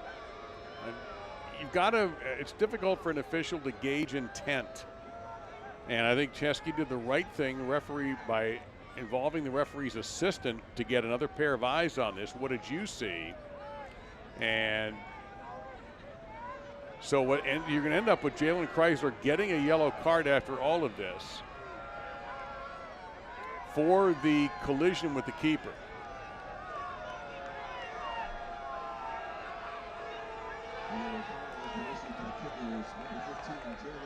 And he didn't offer a huge argument, but at this point your focus has got to be on the field.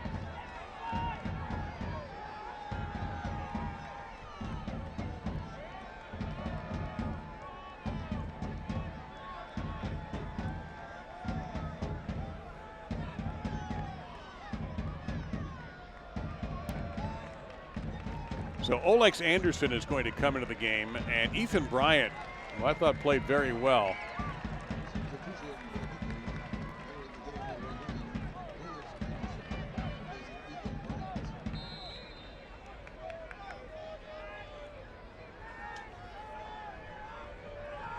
Olex Anderson making his 20th appearance, has 3 goals and 2 assists.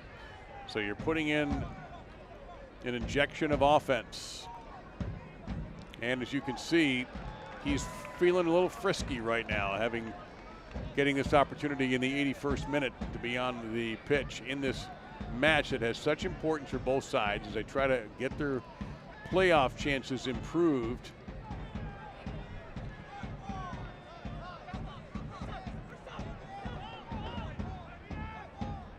And now a threat here from Franklin. Cross, oh, that was dangerous. And Bong was in position and just couldn't control the header. Look where he is. Watch 83 just running toward the net, and he's unmarked. The closest person to him is the goalie.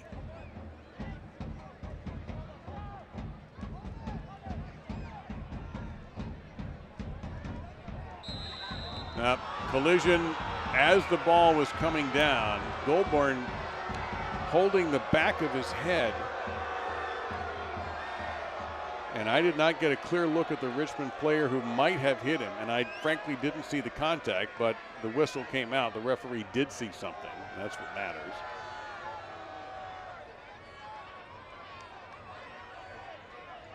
will play on.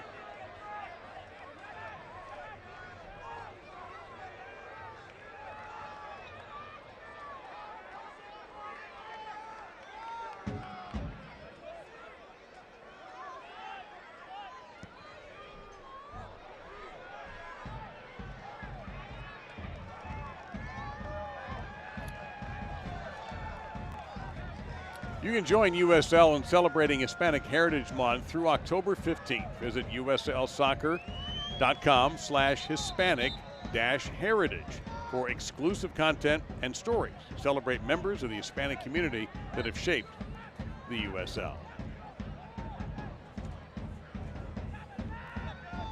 It is hard to believe we haven't had a goal, given the way Richmond, especially in the first 20 minutes or so of this half, really pushed the action. And now Toronto getting some chances. So the game's opening up a little bit. The substitutions have been offensive minded. Only one for each side to date. Oh, the idea was there. Anderson was the guy. Just a little heavy on the touch. Throw in coming up. Calvo. Vinyals gets it back. Chance here. No, they went to Bolaños, who was in position. He had gotten inside the defender, and he just couldn't finish. What a pass by Vinyals this is. Almost where it had to be. And Bolaños was close. He had gotten inside of Franklin.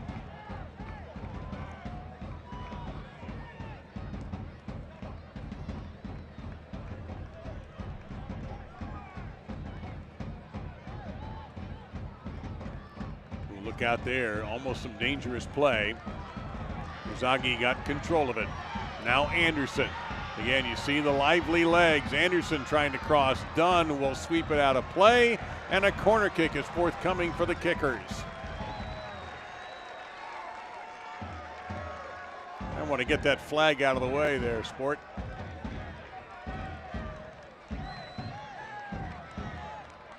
So Vinyals very quickly getting this down. Right in front of the big supporters. Header, and that's going to be out of play as Anderson was able to get a little bit of an attack on it, but not enough to be dangerous. Still nothing in the goal department. Chattanooga and New England.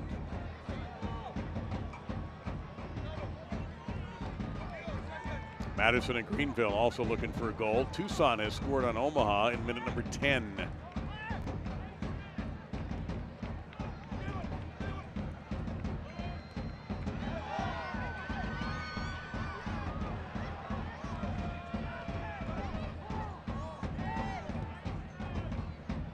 And a pass intercepted by Sawatsky, the head coach for the Kickers. Doesn't want his side to waste any time. And again, I don't imagine a ton of stoppage time, although we did have the controversy near the goal that might add a couple of minutes.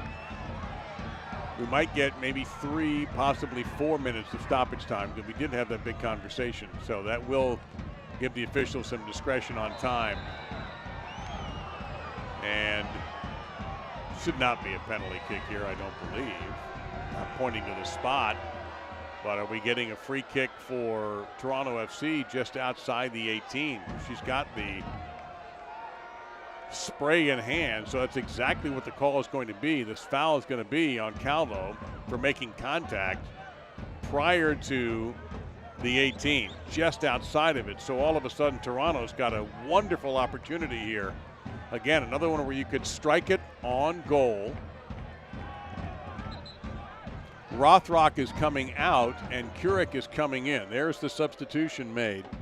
So Anthony Kurich coming in. 20-year-old out of Toronto, replacing Paul Rothrock, who made his first start of the season tonight. Anthony Kurich.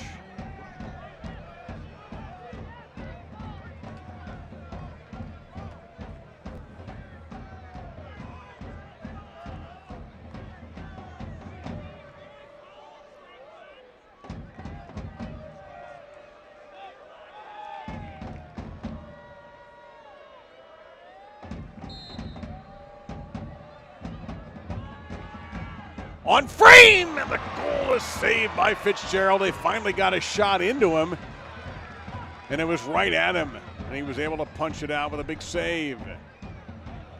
Dunn turns the corner. There's a cross, and it's swept away by the back line for Richmond. That's a clear foul on Mbong. Look how dangerous this is. This is a BB shot. But right at the keeper.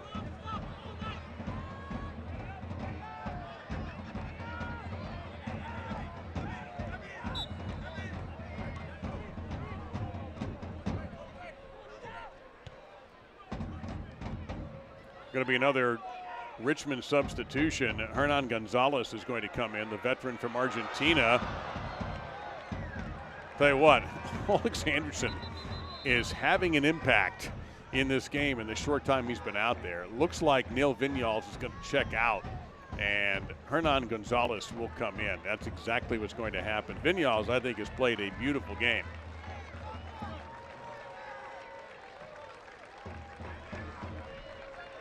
Substitution for the Kickers. Number 19, Hernan Gonzalez enters the game. Number 10. Gonzalez has an assist on the year, making his 16th appearance for Darren Sawatsky. Are we headed for another draw in League One and another game without a win for these two teams?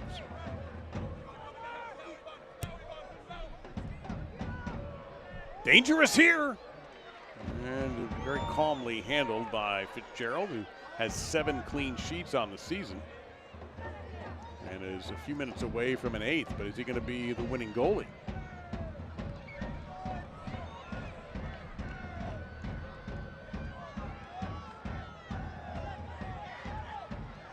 Some good passing there, and Franklin got in the way. Bolaños wins the possession. Now Cole. Work it out to Bolduc. Trying to get it through. Terzaghi, no, he was very well marked that time. You can see that Kurich was right with him. However, a corner kick coming up. Number 8 for the Kickers. It'll be the lefty this time, Moran.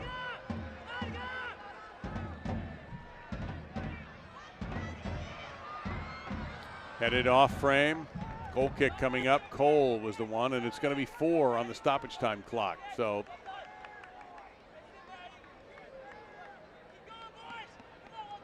frantic effort in the last 20 minutes on both sides here, trying to get the 3 points that they may not be able to get, which would be incredible.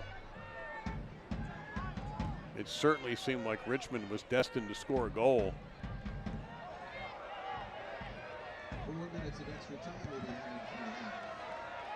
4 minutes. And they may still be able to do it. They certainly have the players out there capable. Handball. Yeah, that's an easy one. There might have been one before the one that was called.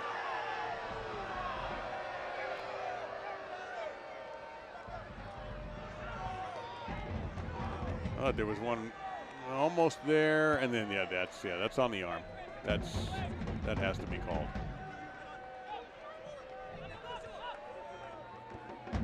Garlini. Kobe Franklin. Good marking here, but now a chance on the outside, getting inside the 18. Campbell was very tentative. That player for Toronto just fell on his own. That was Franklin. He's got to be exhausted. And a little bump by Gonzalez will draw the whistle. But you really can't waste any time arguing right now if you're Gonzalez or any of the players out there.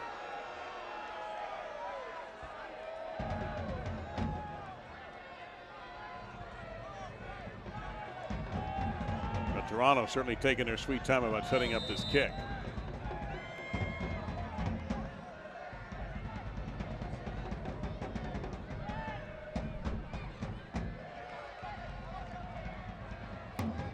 Laid off on the overlap. Headed. Shot missed. Shot missed. Oh, that was the best chance Toronto's had since the Free kick. And bong. This was super dangerous. Look how many opportunities here. Chip. And then back the other way, back to live action. And you can see by the reaction of Caleb Patterson-Sewell that he is wildly unhappy with his defense. And here's why. Look at Bolaños, the big strike and a big save. Best save of the match for Patterson-Sewell right there, as Bolaños with a deadly accurate shot. About 90 seconds left. Another corner kick. Header, back of the net, goal! It's a goal for Terzaghi!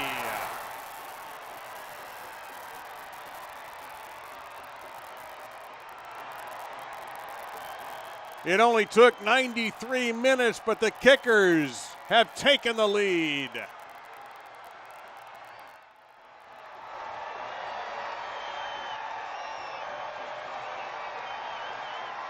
Somehow Terzaghi in all of this traffic.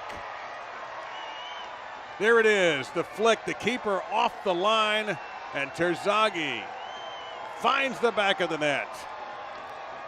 His 13th goal now makes him the leader for the Golden Boot. The league MVP comes through again. Almost at the end of the match. And the captain scores.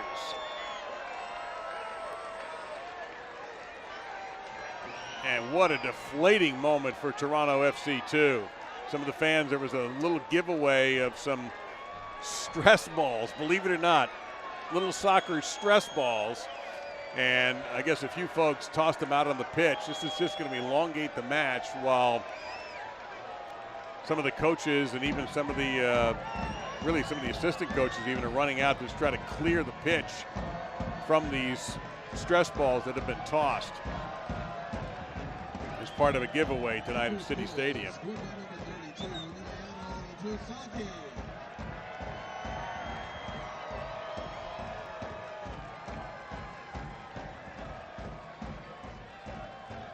What a pass and what a header. What touch by Terzaghi. My goodness, what a dramatic goal.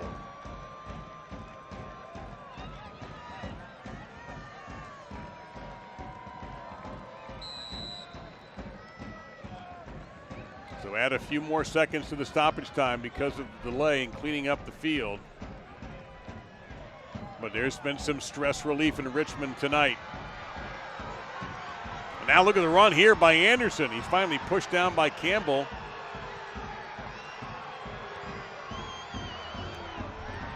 Toronto, that's it. Did she blow the whistle? Oh, a yellow card has been issued against Anderson. When I heard the whistle, I thought that she had blown the match over, but instead she got Anderson with a late yellow card. I have to believe we're at the wit's end of this match. So you see Anderson here. And that's just needless to do that, what he did there. Really, there's no point in that. He's got to keep his emotions in check and just not make any contact. Patterson-Sewell will take this blast. It's not accurate at all. Might that be it? When Fitzgerald makes contact here, that may well be it. Fitzgerald about to grab his 8th clean sheet.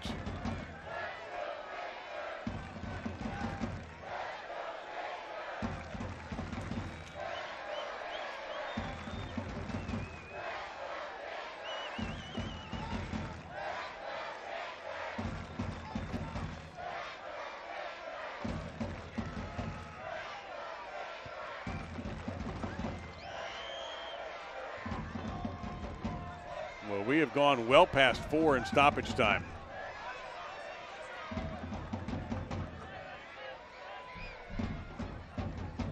When you wonder how this match would have been different for Toronto had McLaughlin been around, but he's not. And that is it. It is over, and a dramatic goal by the MVP, the Golden Boot leader in USL League One. Emiliano Terzaghi has given Richmond 3 points and keeps playoff hopes alive. And our player of the match tonight is indeed Terzaghi. It's brought to you by Keeter. Who else could it have been after that incredible goal in the 93rd minute?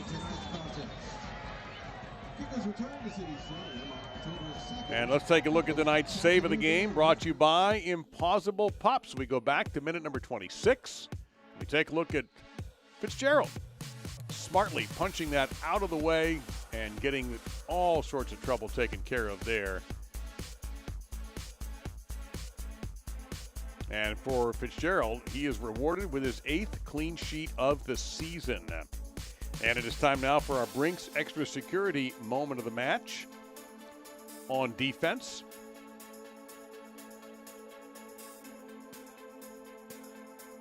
and watch here, beautiful tackle by Chris Cole. Well, what a win this is for Darren Sawatsky and his side. They improved to 7 victories against 8 defeats and 7 draws.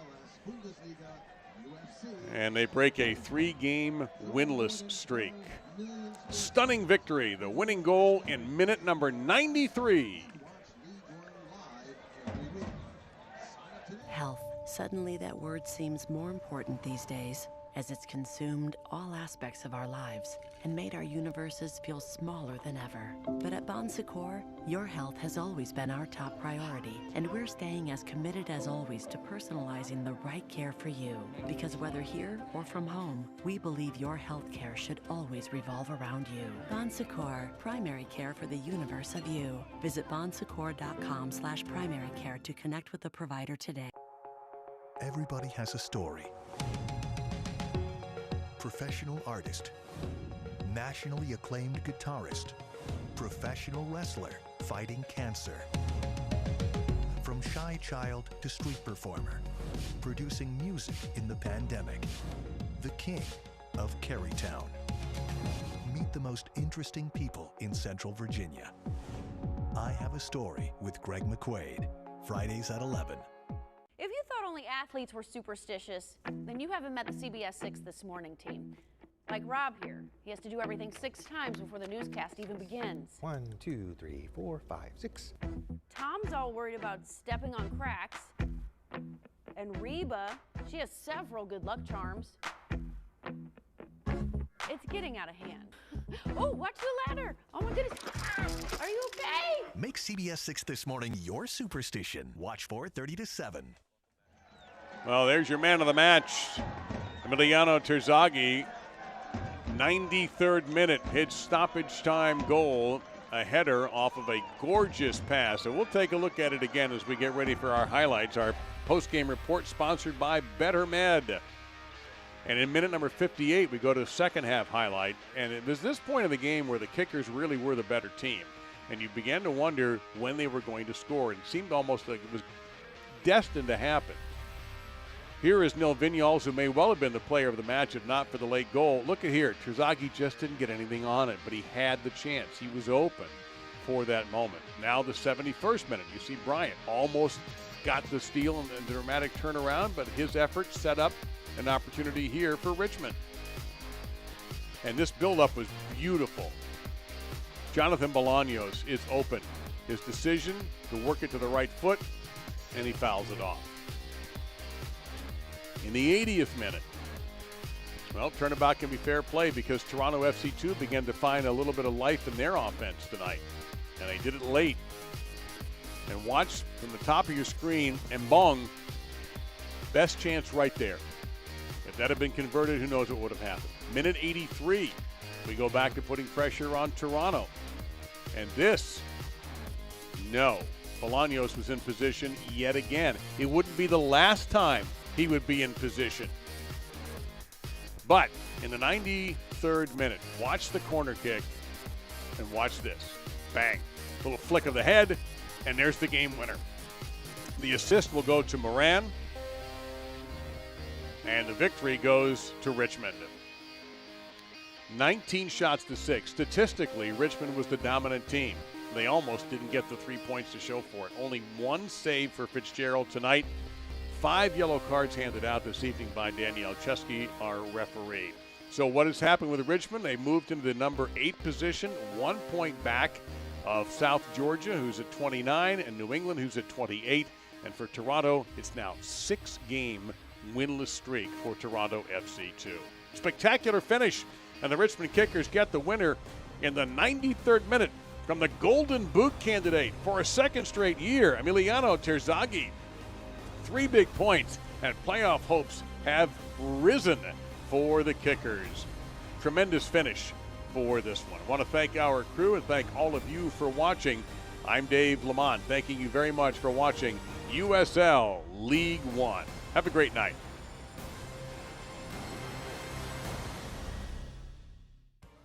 This copyrighted telecast of the United Soccer League League One cannot be retransmitted, rebroadcast, or reproduced without the expressed written consent of the United Soccer League League One.